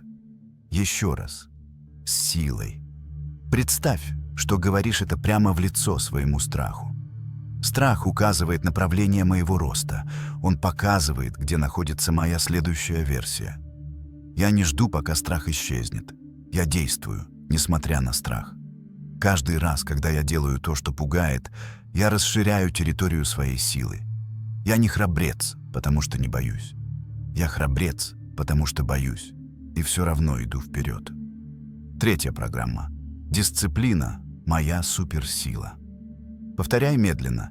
Я не жду мотивации. Я создаю результаты действиями. Мое слово себе – это священный контракт. Если я сказал, что сделаю, я делаю. Мои чувства не управляют мною. Мои решения управляют мною. Каждый день я выполняю обещания перед собой. Каждый день я становлюсь сильнее. Дисциплина – это моя свобода. Еще раз. Вложи всю свою силу. Я не жду мотивации. Я создаю результаты действиями. Мое слово себе – это священный контракт. Если я сказал, что сделаю, я делаю. Мои чувства не управляют мною. Мои решения управляют мною. Каждый день я выполняю обещания перед собой. Каждый день я становлюсь сильнее. Дисциплина – это моя свобода. Эти 3 программы – фундамент твоей новой личности. Повторяй их каждое утро в течение первых 15 минут после пробуждения. Повторяй их каждый вечер перед сном.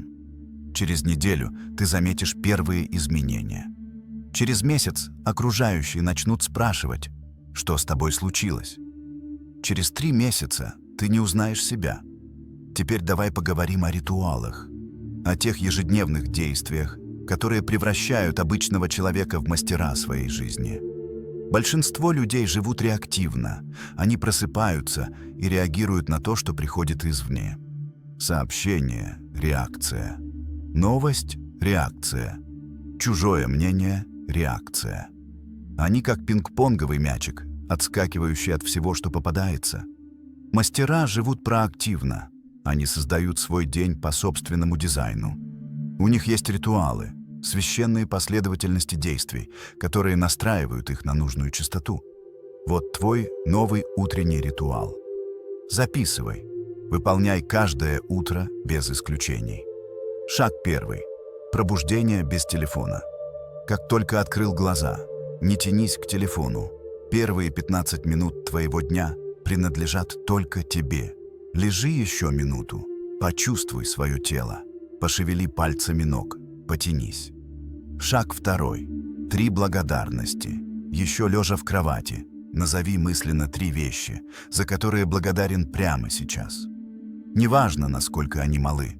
Я благодарен за теплую постель. Я благодарен за то, что проснулся. Я благодарен за новый день. Благодарность – это самая мощная частота для притяжения хорошего.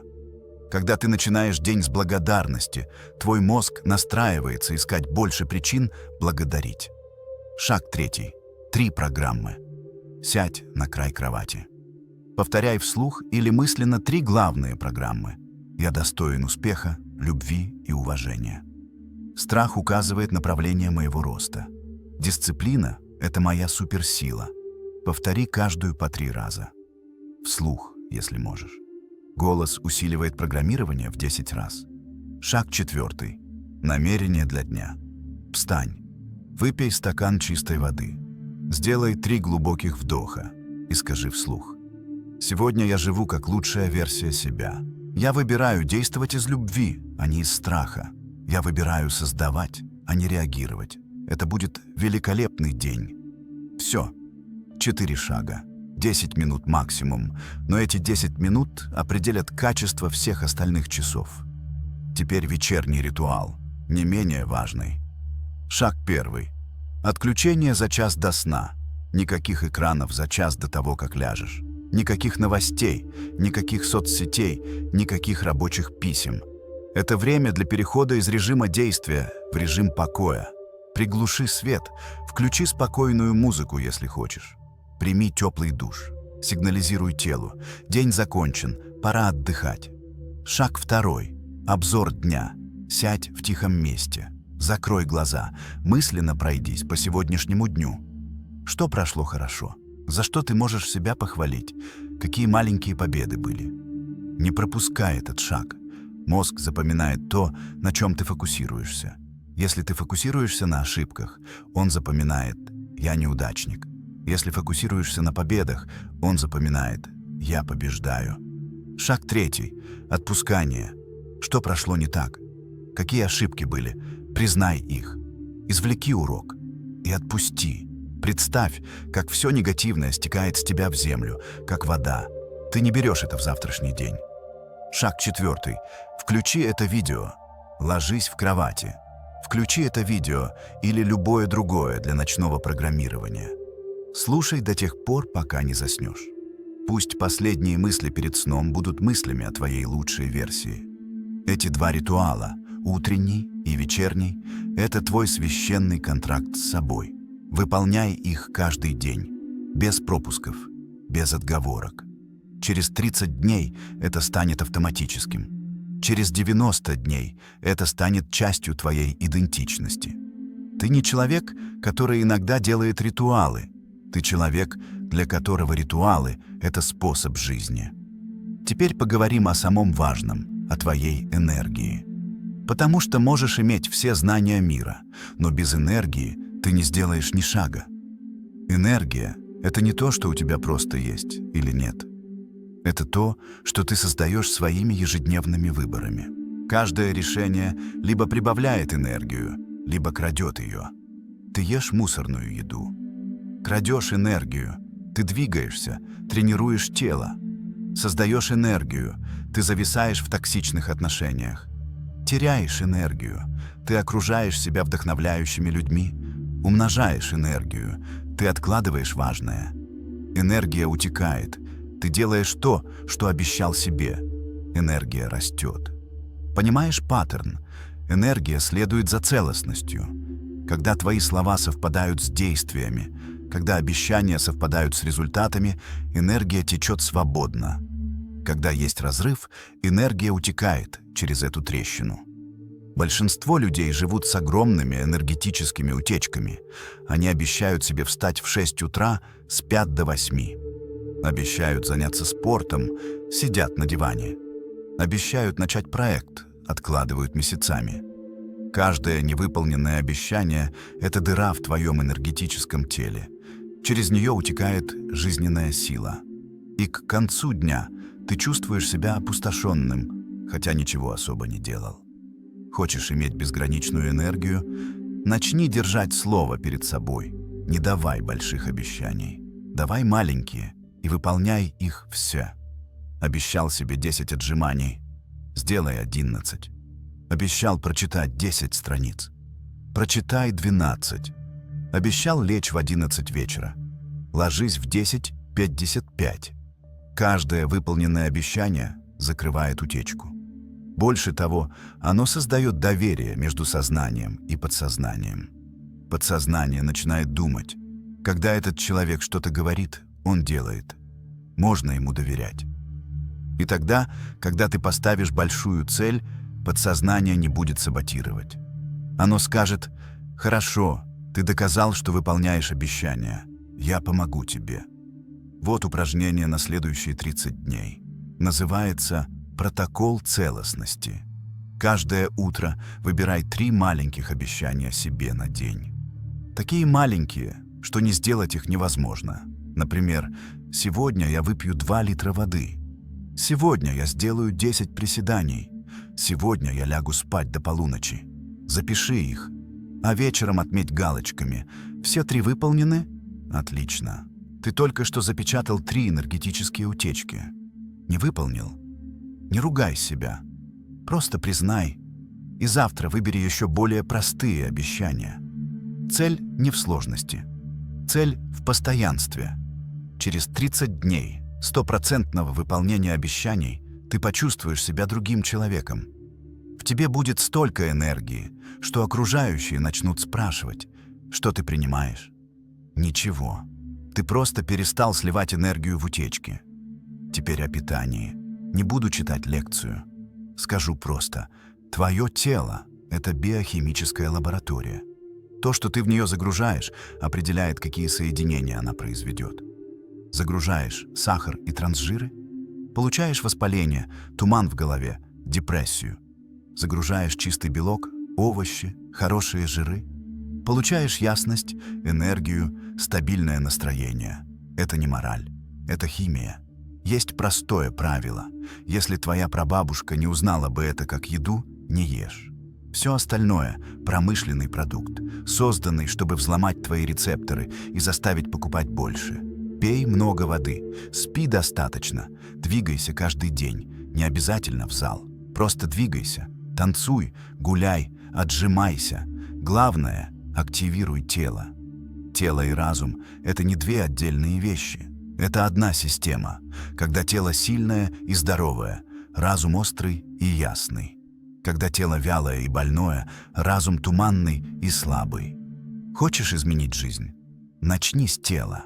Твое дыхание сейчас совсем медленное, тело полностью расслабленное, веки тяжелые. Может быть, ты уже на грани сна. Это прекрасно. Продолжай слушать. Даже если заснешь, подсознание продолжит записывать каждое слово. Сейчас мы поговорим о силе окружения. Есть старая поговорка. Ты – это среднее арифметическое 5 людей, с которыми проводишь больше всего времени.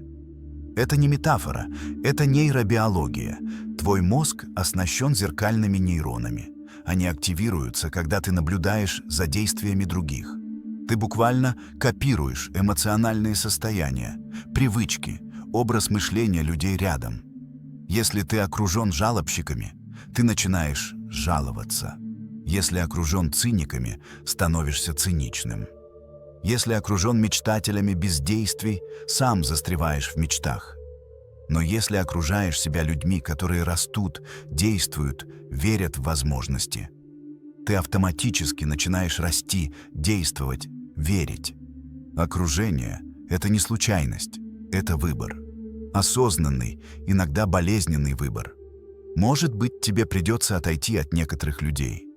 Не потому, что они плохие, просто потому, что вы движетесь в разных направлениях.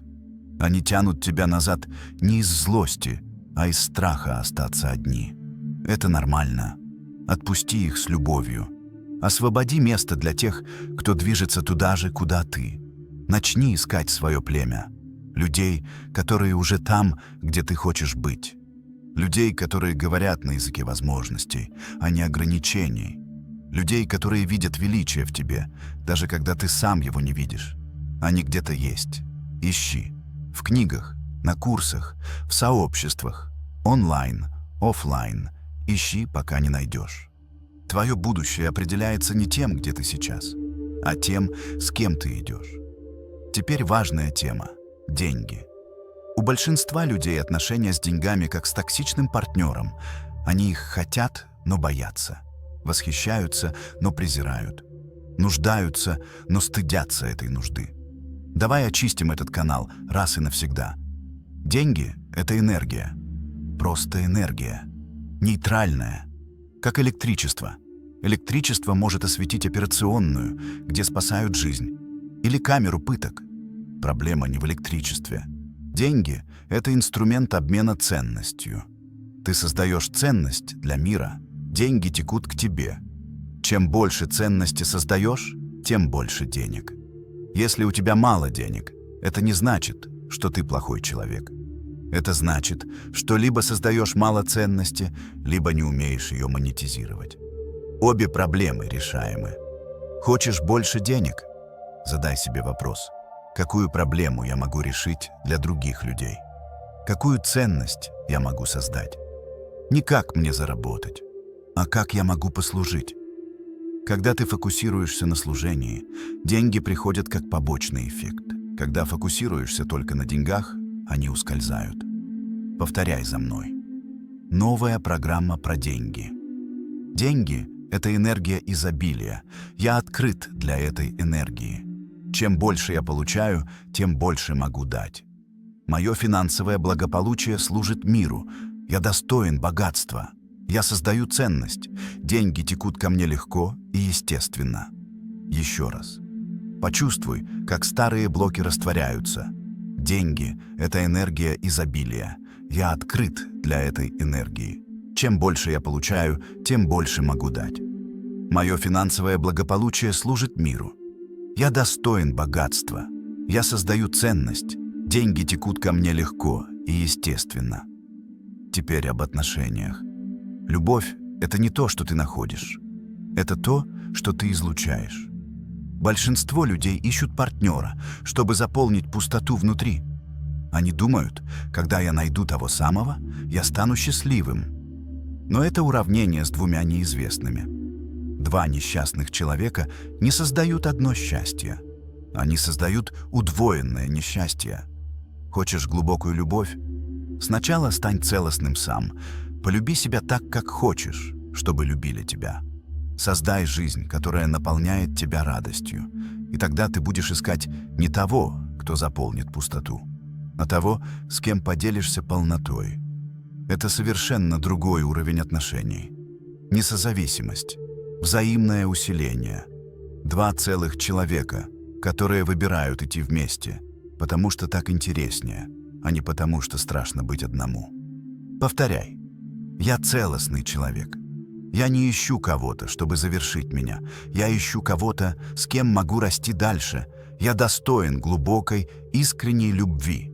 Я притягиваю отношения, которые питают мою душу и расширяют мое сердце. Еще раз. Я целостный человек. Я не ищу кого-то, чтобы завершить меня. Я ищу кого-то, с кем могу расти дальше. Я достоин глубокой, искренней любви. Я притягиваю отношения, которые питают мою душу и расширяют мое сердце. Знаешь, что самое красивое? Когда ты становишься лучшей версией себя, правильные люди появляются сами. ты не ищешь их, они находят тебя. Потому что частота, на которой ты вибрируешь, притягивает тех, кто вибрирует похоже. Измени частоту, изменится окружение. Твое дыхание почти незаметное. Тело, как облако. Сознание плывет между явью и сном. Идеальное состояние для глубокого программирования. Сейчас я скажу тебе нечто очень важное. О цели. Многие люди живут без ясной цели. Они дрейфуют, делают то, что надо. Идут туда, куда толкает толпа. А потом удивляются, почему жизнь кажется пустой. Человеку нужна цель, как кораблю нужен маяк. Без цели нет направления. Есть только блуждание. Но цель — это не обязательно что-то грандиозное, не обязательно изменить мир или стать миллионером. Цель может быть простой — стать лучшей версией себя, вырастить детей в любви, создавать красоту. Главное, чтобы она была твоей, не чужой, не навязанной обществом, твоей. Как найти свою цель? Задай себе 3 вопроса. Первый. Что я делал бы, даже если бы мне не платили? Второй. Что я делаю, когда полностью забываю о времени? Третий. Если бы у меня оставался год жизни, на что я бы его потратил? Ответы на эти вопросы укажут направление. Может быть, не точную цель, но направление. А направление — это уже много. Когда у тебя есть направление, каждое решение становится проще. Это ведет меня к цели. Да, делаю. Нет, отказываюсь. Жизнь становится фокусной, ясной, наполненной смыслом. Теперь поговорим о неудачах, о том, чего все боятся, но что является абсолютно необходимым для роста. Знаешь, почему дети так быстро учатся? Потому что они падают 1000 раз, когда учатся ходить, и ни разу не думают: «Все, ходьба не для меня, я не способен». Они просто встают и пробуют снова. Когда это изменилось? Когда взрослые научили тебя, что ошибка — это плохо. В школе ошибка — это красная ручка, плохая оценка, стыд перед классом. На работе ошибка — это выговор, риск увольнения. В отношениях ошибка — это конец всего. И ты начал бояться пробовать. Потому что если попробуешь и провалишься, это докажет всем и тебе самому, что ты недостаточно хорош. Но успешные люди видят это совершенно иначе. Томас Эдисон сделал 10 000 попыток, прежде чем изобрел работающую лампочку.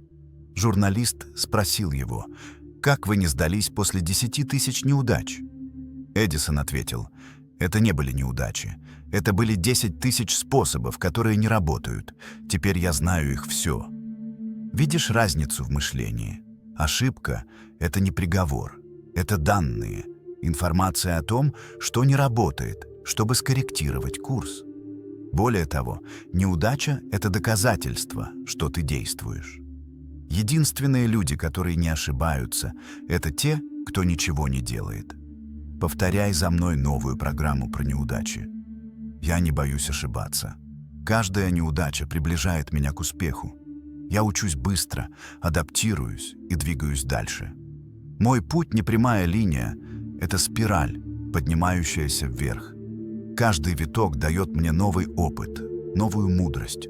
Я благодарен за свои ошибки, потому что они делают меня сильнее. Еще раз, с полной убежденностью. Я не боюсь ошибаться. Каждая неудача приближает меня к успеху. Я учусь быстро, адаптируюсь и двигаюсь дальше. Мой путь не прямая линия. Это спираль, поднимающаяся вверх. Каждый виток дает мне новый опыт, новую мудрость. Я благодарен за свои ошибки, потому что они делают меня сильнее. Теперь важная тема — твое здоровье. Твое тело — это не просто оболочка. Это храм твоего сознания. Это инструмент, через который ты воплощаешь мечты в реальность. Ты когда-нибудь задумывался о чуде, которое происходит в твоем теле каждую секунду? Сердце бьется без твоих команд 100 000 раз в день. Легкие дышат 20 000 вдохов. Печень фильтрует кровь 1500 литров за сутки. Триллионы клеток работают в идеальной синхронности. Это не просто биологический механизм. Это симфония жизни. Но большинство людей относятся к телу как к врагу. Мое тело недостаточно красивое. Мое тело меня подводит. Мое тело не такое, как на картинках. И тело слышит эти мысли. Каждая клетка впитывает твое отношение к ней. Когда ты его ненавидишь, оно начинает болеть, слабеть, сдаваться. Что, если вместо ненависти ты начнешь с благодарности? Благодарить ноги за то, что несут тебя по жизни. Благодарить руки за то, что создают, обнимают, творят. Благодарить глаза за то, что видят красоту мира. Благодарить сердце за то, что бьется, не останавливаясь ни на секунду. Исследования доказали. Люди, которые практикуют благодарность к своему телу, физически здоровее. Их иммунная система сильнее, воспаление ниже, процессы старения медленнее. Благодарность исцеляет на клеточном уровне. Повторяй новую программу. Мое тело – это храм моей души. Я забочусь о нем с любовью и уважением. Я питаю его чистой пищей. Я двигаю его с радостью. Я даю ему глубокий восстанавливающий сон. Каждая клетка моего организма работает в совершенной гармонии. Я благодарен за это чудо жизни. С каждым днем я становлюсь здоровее, сильнее, моложе. Еще раз, почувствуй каждое слово. Мое тело – это храм моей души. Я забочусь о нем с любовью и уважением. Я питаю его чистой пищей. Я двигаю его с радостью. Я даю ему глубокий восстанавливающий сон. Каждая клетка моего организма работает в совершенной гармонии. Я благодарен за это чудо жизни. С каждым днем я становлюсь здоровее, сильнее, моложе. Теперь о границах. Это то, чему никто не учит, но что абсолютно критично для здоровой жизни. Границы — это не стены, это забор вокруг твоего внутреннего сада. Они говорят миру: вот где заканчиваюсь я, и начинаются другие. Многие люди боятся устанавливать границы, боятся сказать «нет», потому что боятся обидеть, боятся показаться эгоистами, боятся потерять любовь, и в результате живут чужую жизнь. Делают то, что не хотят. Проводят время с теми, с кем не хотят. Жертвуют собой ради других и в итоге никому не помогают, а себя истощают. Послушай эту правду. Границы — это не жестокость, это любовь к себе. Когда ты говоришь «нет» тому, что истощает, ты говоришь «да» тому, что питает. Люди, которые уважают тебя, уважают твои границы.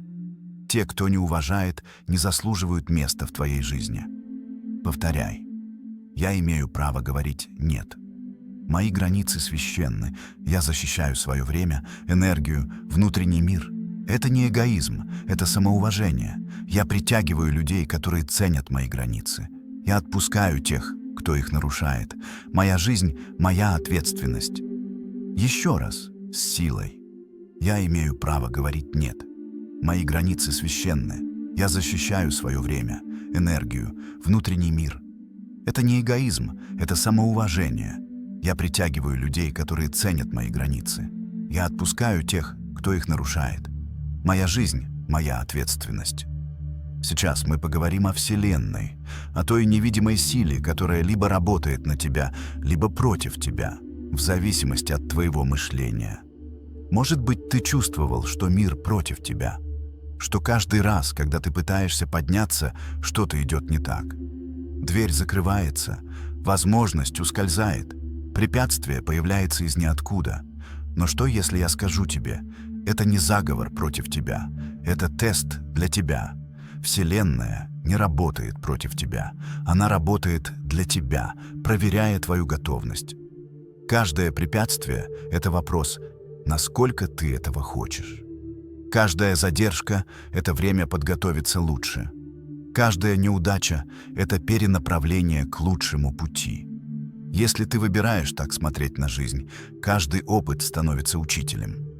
Нет плохого, есть только уроки. Повторяй. Вселенная поддерживает мои самые высокие намерения. Каждое препятствие делает меня сильнее. Каждая задержка готовит меня к большему. Каждое «нет» расчищает путь к правильному «да». Я доверяю процессу жизни. Я знаю, что все работает в мою пользу, даже когда не вижу этого сразу. Еще раз, с доверием. Вселенная поддерживает мои самые высокие намерения. Каждое препятствие делает меня сильнее. Каждая задержка готовит меня к большему. Каждое «нет» расчищает путь к правильному «да». Я доверяю процессу жизни. Я знаю, что все работает в мою пользу, даже когда не вижу этого сразу. Теперь о росте и комфорте. Две силы, которые не могут сосуществовать. Комфорт — это ловушка. Красивая, уютная, смертельная. Когда ты выбираешь комфорт каждый день, через год ты в том же месте. Через 10 лет в том же месте. Только старше, только с большим сожалением о нереализованном потенциале. Рост всегда некомфортен. Он требует усилий. Он пугает. Он заставляет тебя делать то, что не хочется делать. Но вот секрет. Через некоторое время дискомфорт роста становится новым комфортом. Ты начинаешь получать кайф от преодоления, от того, кем становишься в процессе. И тогда старый комфорт начинает казаться тюрьмой. Повторяй. Я выбираю рост вместо комфорта. Моя зона комфорта расширяется каждый день. То, что пугало меня вчера, сегодня стало нормальным. То, что кажется невозможным сегодня, завтра будет привычкой. Я не боюсь дискомфорта, я ищу его, потому что знаю, там моя эволюция. Еще раз. Я выбираю рост вместо комфорта. Моя зона комфорта расширяется каждый день. То, что пугало меня вчера, сегодня стало нормальным. То, что кажется невозможным сегодня, завтра будет привычкой. Я не боюсь дискомфорта, я ищу его, потому что знаю, там моя эволюция. И последнее на сегодня о завершении. О том, почему большинство людей начинают 1000 дел и не заканчивают ни одного. Сколько проектов ты начал и бросил? Сколько обещаний дал себе и не сдержал? Сколько книг прочитал наполовину? Сколько тренировок начал и забросил через неделю? Каждый раз, когда ты не завершаешь начатое, ты обучаешь подсознание важному уроку. Мое слово ничего не значит. И оно перестает воспринимать твои планы серьезно. Ты говоришь: «С понедельника начну новую жизнь». А подсознание усмехается: «Ага, в который раз уже?» С этого момента ты становишься человеком, который завершает. Неважно, насколько трудно. Неважно, сколько времени займет. Ты начал, ты закончишь. Твое слово себе становится законом Вселенной. Повторяй последнюю программу на сегодня. Я завершаю то, что начинаю. Мое слово себе священно. Когда я обещаю, я выполняю. Я человек целостности, дисциплины, несгибаемой воли. Я не бросаю на полпути. Я иду до конца, какой бы длинной ни была дорога. Мое подсознание знает, когда я что-то говорю, это случится. Последний раз с абсолютной убежденностью я завершаю то, что начинаю. Мое слово себе священно. Когда я обещаю, я выполняю. Я человек целостности, дисциплины, несгибаемой воли. Я не бросаю на полпути, я иду до конца, какой бы длинной ни была дорога. Мое подсознание знает, когда я что-то говорю, это случится. Ты почти спишь сейчас. Может быть, уже спишь, но часть тебя все еще слышит. Это идеально. Продолжай слушать, даже если сознание отключилось. Подсознание бодрствует всегда. Продолжим трансформацию. Напиши «продолжить». Часть 6.8. Сейчас мы войдем в самую глубокую часть твоего сознания. Туда, где хранятся архетипические программы.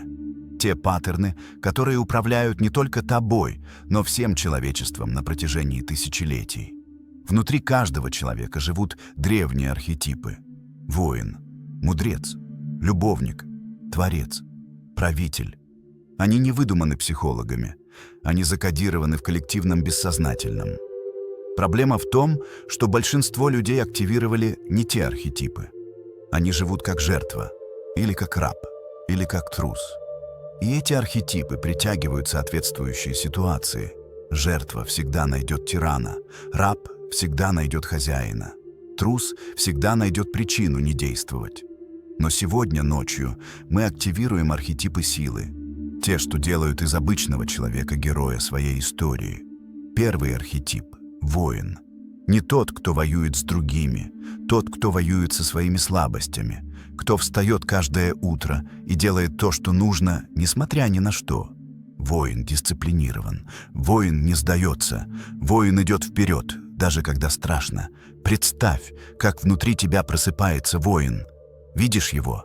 Прямая спина, ясный взгляд. Меч в руке – символ твоей воли. Он не агрессивен, но он непоколебим. Позволь этому архетипу влиться в тебя. Почувствуй его силу в своих мышцах, его решимость в своем сердце, его дисциплину в своем разуме. Отныне, когда тебе будет трудно, призывай воина. Спроси, что сделал бы воин в этой ситуации? И ты всегда будешь знать ответ.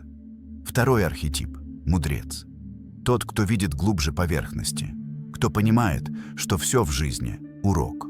Мудрец не реагирует импульсивно. Он наблюдает, размышляет, находит истину под слоями иллюзий. Представь старика с длинной бородой и добрыми глазами. Он сидит под деревом, он все видел, все понимает. Ничто не может выбить его из равновесия. Это твой внутренний мудрец. Он уже там, просто ты его не слышал. Теперь слушай. Когда тебя одолевают эмоции, призывай мудреца. Спрашивай, что здесь урок? Что я должен понять? И ответ придет. Третий архетип – любовник. Не в романтическом смысле. Тот, кто любит жизнь во всех ее проявлениях. Любовник чувствует глубоко, видит красоту везде, радуется мелочам. Он связан с жизнью на уровне сердца. Представь, как твое сердце раскрывается, как цветок. Тепло расходится по груди. Ты чувствуешь любовь ко всему, к людям, к природе, к себе.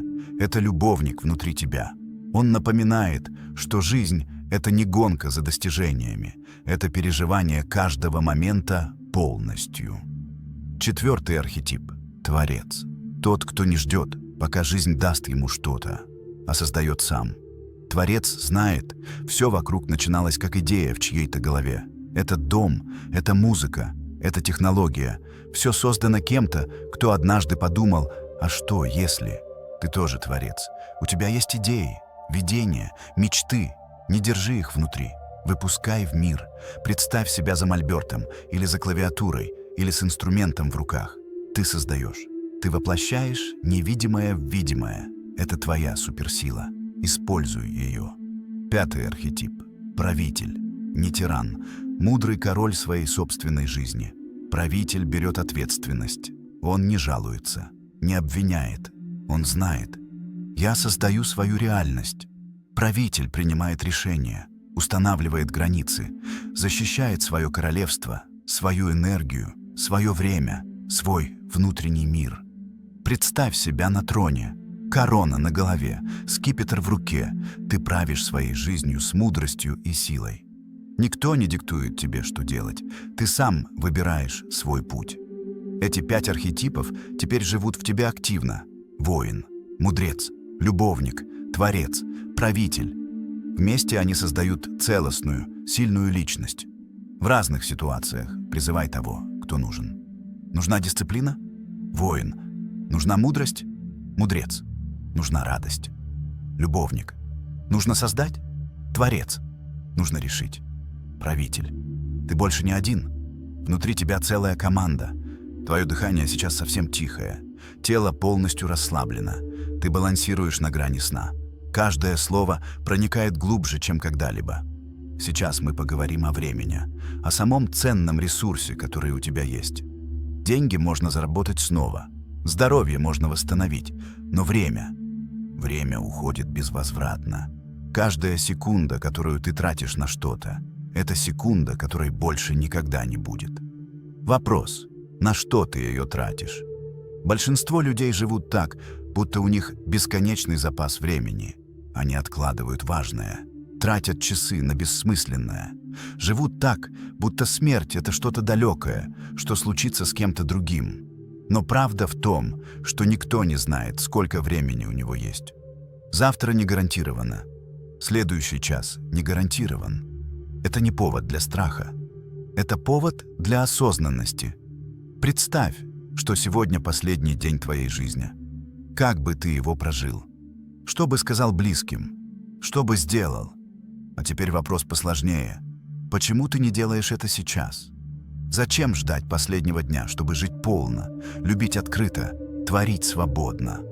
Живи каждый день так, будто он последний. И одновременно так, будто проживешь 100 лет. Баланс между срочностью и долгосрочным видением. Повторяй. Я ценю каждый момент своей жизни. Время – мой самый драгоценный ресурс, и я трачу его осознанно. Я не откладываю важное на потом. Я живу сейчас. Я люблю сейчас. Я создаю сейчас. Каждый день – это подарок, и я разворачиваю его с благодарностью. Еще раз. Я ценю каждый момент своей жизни. Время – мой самый драгоценный ресурс, и я трачу его осознанно. Я не откладываю важное на потом. Я живу сейчас. Я люблю сейчас. Я создаю сейчас. Каждый день – это подарок, и я разворачиваю его с благодарностью. Засыпай спокойно. Пусть эти слова проникают все глубже. Завтра ты проснешься другим человеком. Чуть-чуть, но достаточно, чтобы заметить разницу. Ты погружаешься все глубже. Каждое дыхание уносит тебя дальше от повседневных забот, ближе к истинному себе. Здесь, в этом пространстве между сном и бодрствованием, возможны настоящие чудеса трансформации. Сейчас мы будем работать с самым мощным инструментом изменения – с твоей идентичностью. Потому что все, что ты делаешь, исходит из того, кем ты себя считаешь. Если ты видишь себя как слабого человека, ты будешь действовать слабо. Если видишь себя как жертву, будешь притягивать ситуации жертвы. Если видишь себя как неудачника, будешь неосознанно саботировать каждый успех. Но если ты изменишь идентичность, изменится все. Вот как это работает. Твой мозг стремится к согласованности. Он хочет, чтобы твои действия соответствовали твоей идентичности. Поэтому, если ты видишь себя как «я не спортсмен», мозг будет сопротивляться походам в зал. Но если ты видишь себя как «я человек», который заботится о своем теле, те же походы станут естественными. Изменение идентичности – это не самообман. Это выбор того, кем ты хочешь стать, и проживание этой роли, пока она не станет реальностью. Сейчас мы создадим твою новую идентичность. Повторяй за мной медленно, позволяя каждому слову впечататься в подсознание. Я – архитектор своей судьбы. Я – хозяин своих мыслей. Я – творец своей реальности. Никто не управляет мной, кроме меня самого. Никакие обстоятельства не сильнее моей воли. Никакие страхи не остановят меня на пути к мечте. Я – человек действия. Когда я говорю, я делаю. Когда я обещаю, я выполняю. Мое слово – это закон. Моя дисциплина несокрушима. Мой фокус лазерный. Моя воля стальная. Я – человек роста.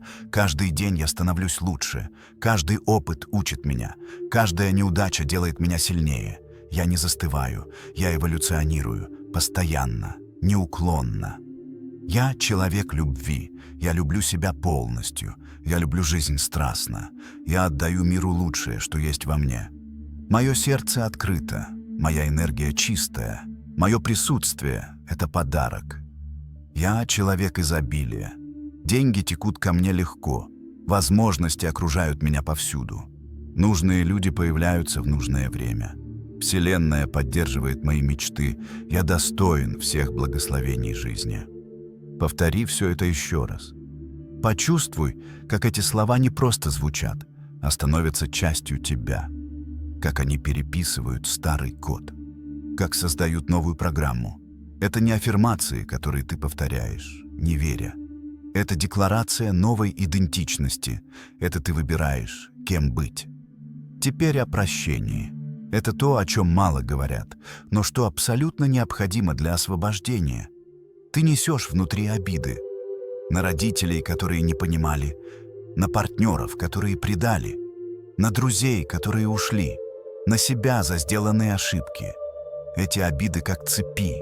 Они держат тебя привязанным к прошлому, не дают двигаться вперед. Но вот что важно понять. Прощение — это не для тех, кто обидел. Это для тебя. Это освобождение себя от яда, который отравляет изнутри. Когда ты держишь обиду, ты позволяешь человеку из прошлого контролировать твое настоящее. Каждый раз, когда вспоминаешь ту боль, он снова побеждает. Прости не значит забыть, не значит оправдать. Прости значит отпустить эмоциональный заряд. Сказать: это было, это ранило меня, но я не позволю этому определять мою жизнь дальше. Сейчас мы сделаем практику прощения. Подумай о человеке, на которого держишь обиду. Не погружайся глубоко в боль. Просто вспомни, теперь представь этого человека перед собой. Видишь его? Скажи мысленно: я освобождаю тебя, я освобождаю себя. То, что было между нами, осталось в прошлом. Я беру из того опыта урок и отпускаю боль. Я прощаю тебя, не потому что ты это заслужил, а потому что я заслуживаю покоя. Почувствуй, как что-то тяжелое начинает растворяться в груди. Может быть, не полностью, но процесс начался. Повторяй эту практику каждую ночь с разными людьми, пока не освободишься от всех цепей. И самое важное — прости себя. За все ошибки, за все неправильные решения, за все упущенные возможности. Скажи себе: я прощаю себя, я делал лучшее, что мог, с тем пониманием, которое имел тогда. Я не идеален, я человек, я учусь, я расту, и я достоин любви и сострадания, особенно своих собственных. Повтори это столько раз, сколько нужно, пока не почувствуешь облегчения. Теперь о благодарности. Это, пожалуй, самая мощная эмоция для трансформации жизни. Благодарность мгновенно меняет твою вибрацию. Невозможно быть одновременно благодарным и несчастным. Когда ты фокусируешься на том, за что благодарен, мозг автоматически ищет больше причин для благодарности. Это как настройка радио. Какую частоту выбираешь, то и слышишь.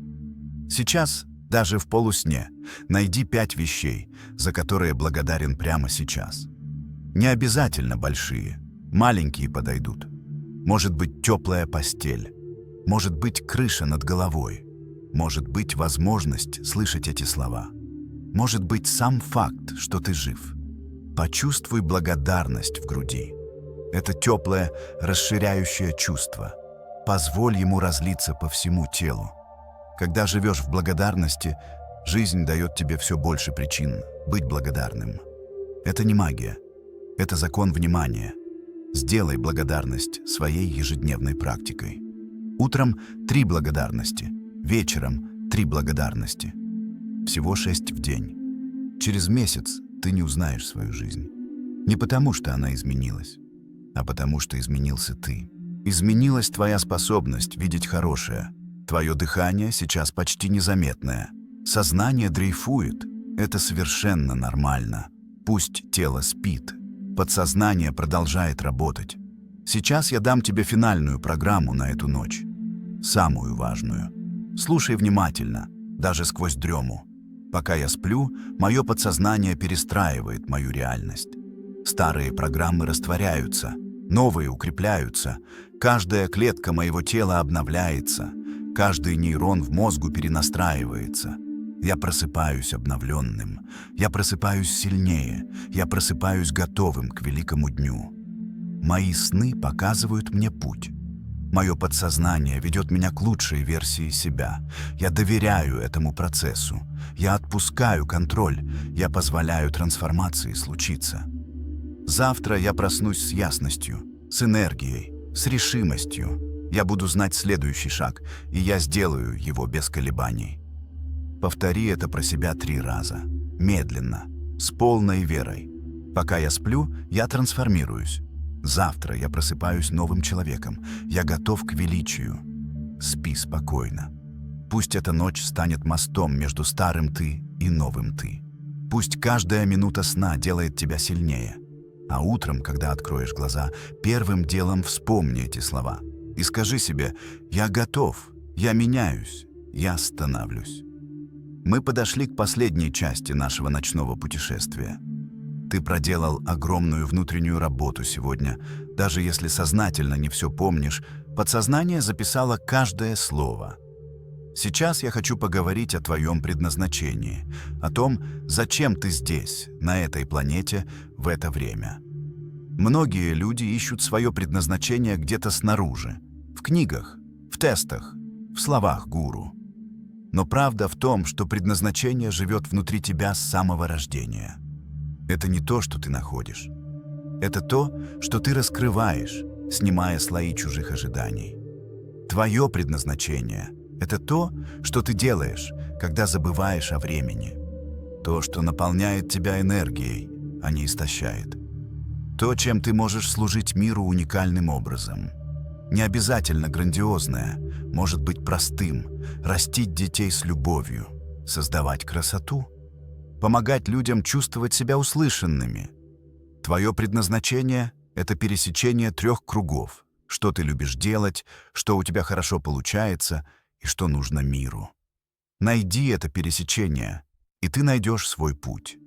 Но помни, предназначение — это не пункт назначения. Это направление движения. Ты не приходишь к нему, ты живешь в нем каждый день. Сейчас, в этом расслабленном состоянии, задай себе вопрос: что действительно важно для меня? Не спеши с ответом. Позволь ему подняться из глубины. Может прийти не словами, а ощущением, образом, знанием. Доверяй этому знанию. Это голос твоей души. Теперь последнее напутствие на эту ночь. Трансформация — это не событие, это процесс. Ты не изменишься полностью за одну ночь. Но ты изменишься на 1%. 1% кажется мало. Но если ты улучшаешься на 1% каждый день, через 70 дней ты будешь в 2 раза лучше. Через год — в 37 раз лучше. Это сила постоянства. Маленькие шаги, которые накапливаются в гигантские результаты. Не пытайся изменить все сразу. Не ставь нереалистичные цели. Просто каждый день делай чуть-чуть лучше, чем вчера. Сегодня ты слушал это.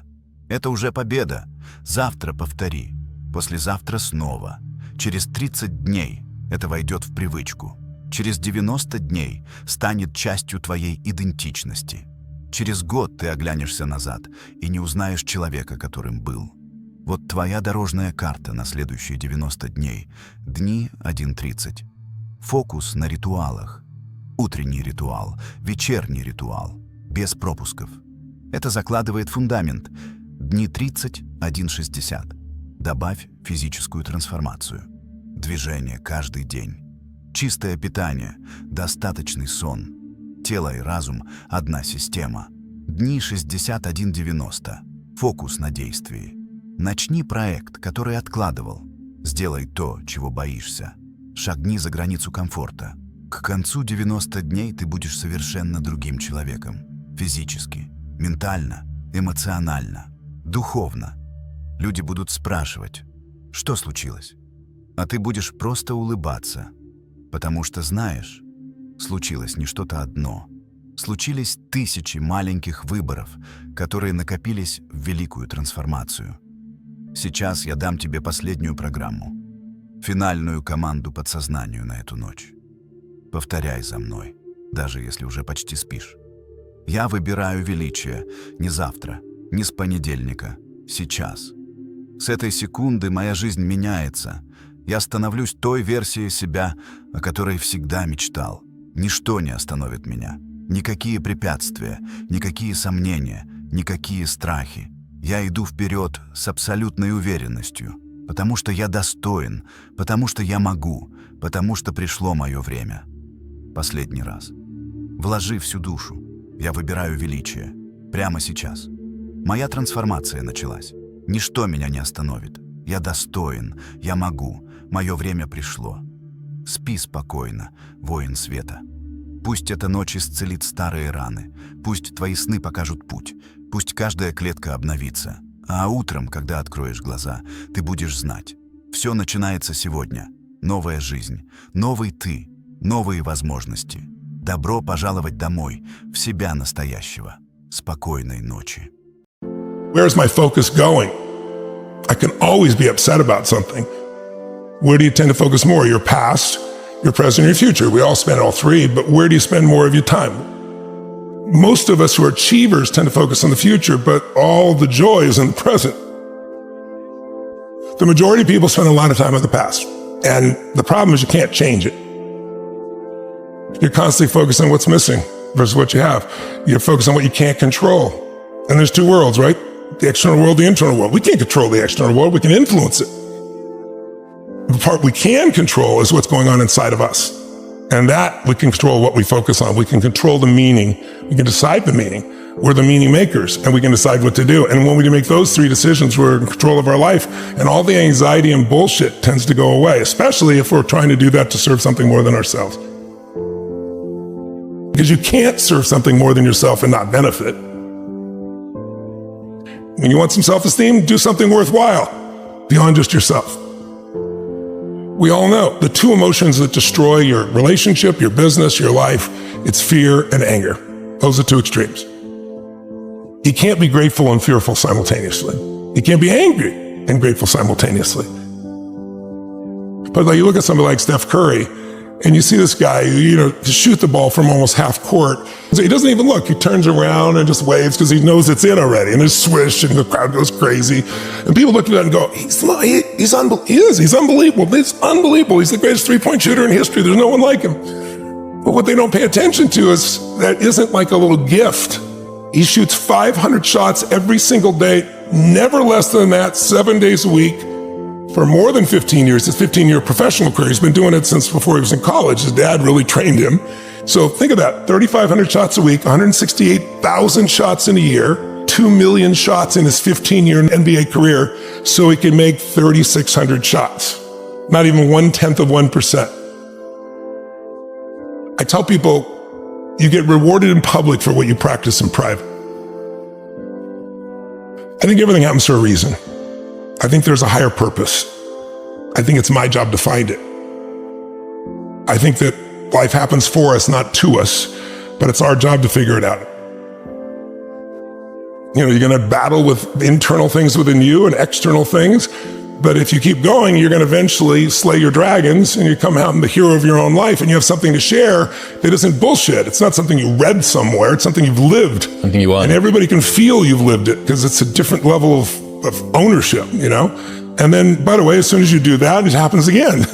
You're called on another journey. You have a new level of challenge that you need to go on. It just never ends, but it makes life really, really beautiful. How can people who are always very hard on themselves learn to build up their self-esteem a little bit more?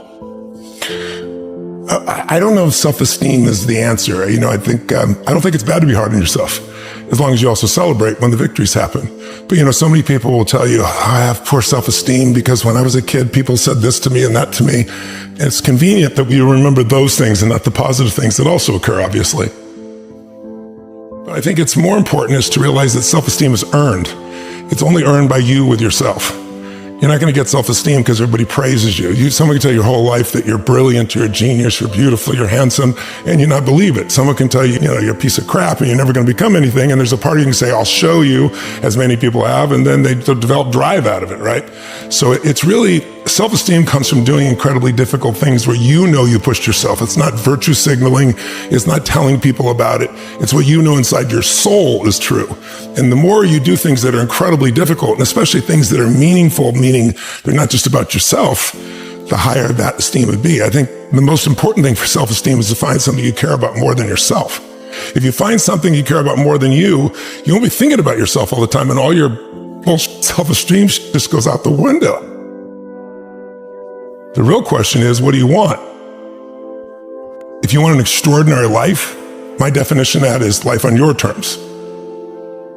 Some people, it's 3 beautiful children, a white picket fence. Some people, it's building a multi-billion-dollar business. Somebody else, it's writing poetry. Instead of looking for somebody else, it's like, okay, what do you really want from your life? And aligning yourself with moving forward towards what you really want.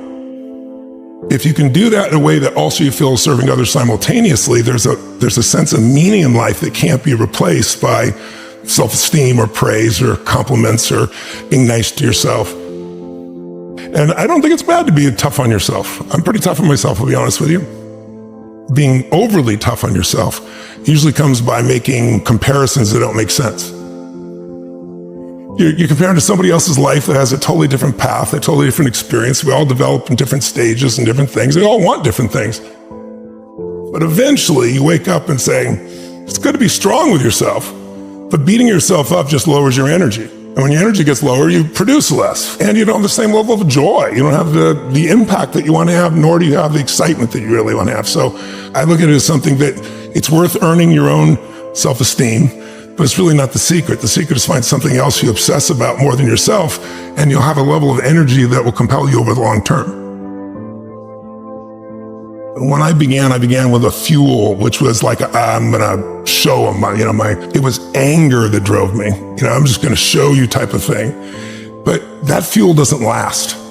And then the next fuel that people tend to use is, I gotta succeed. But there's a little fear underneath that's driving them, which is like, what if I don't?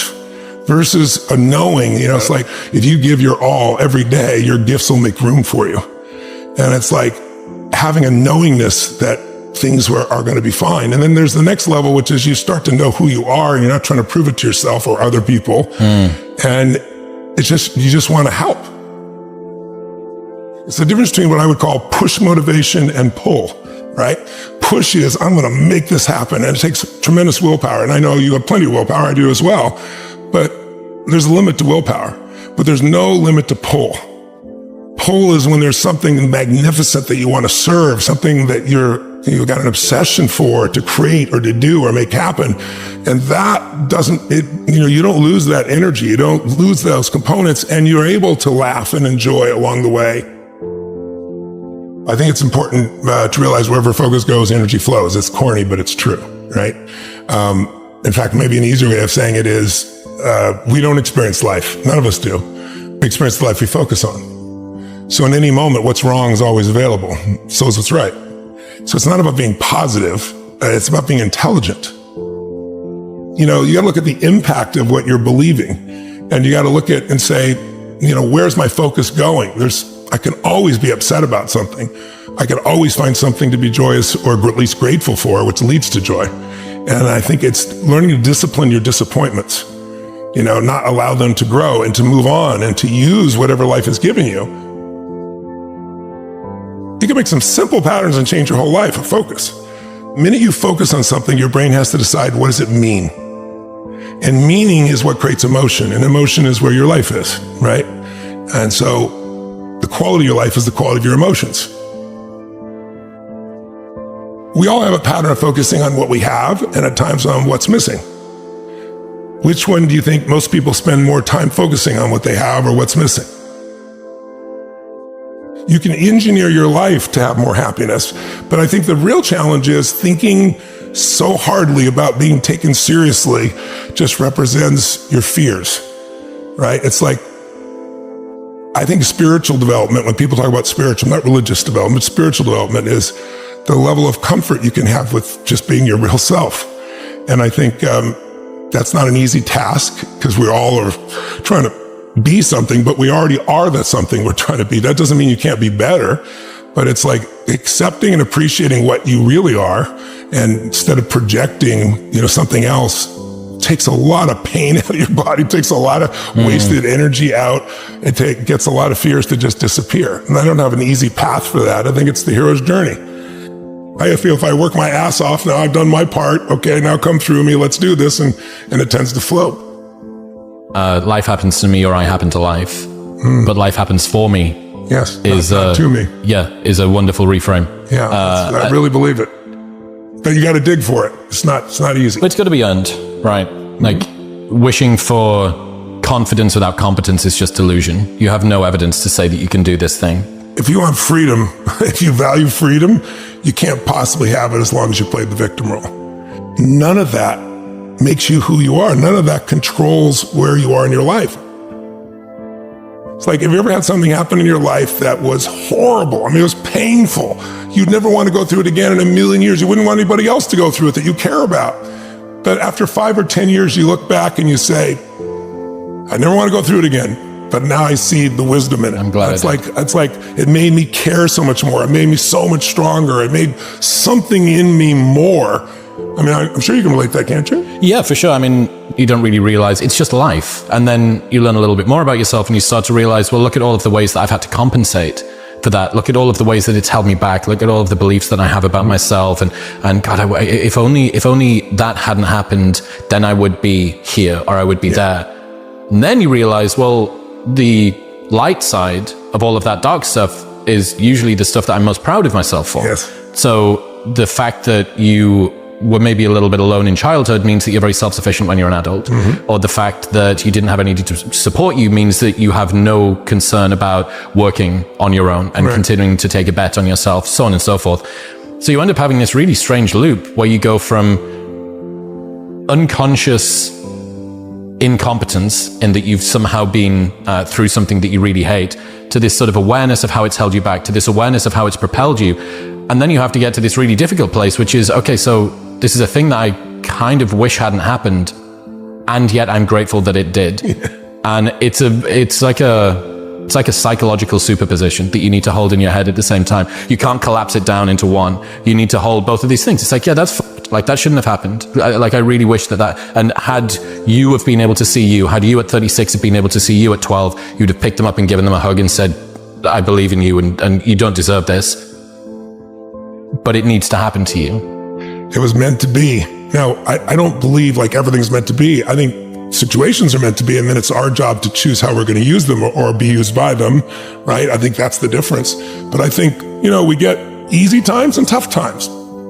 Why is that important? It is incredibly peaceful if you've done the job in the beginning because you know who you are. Now you have an amazing life.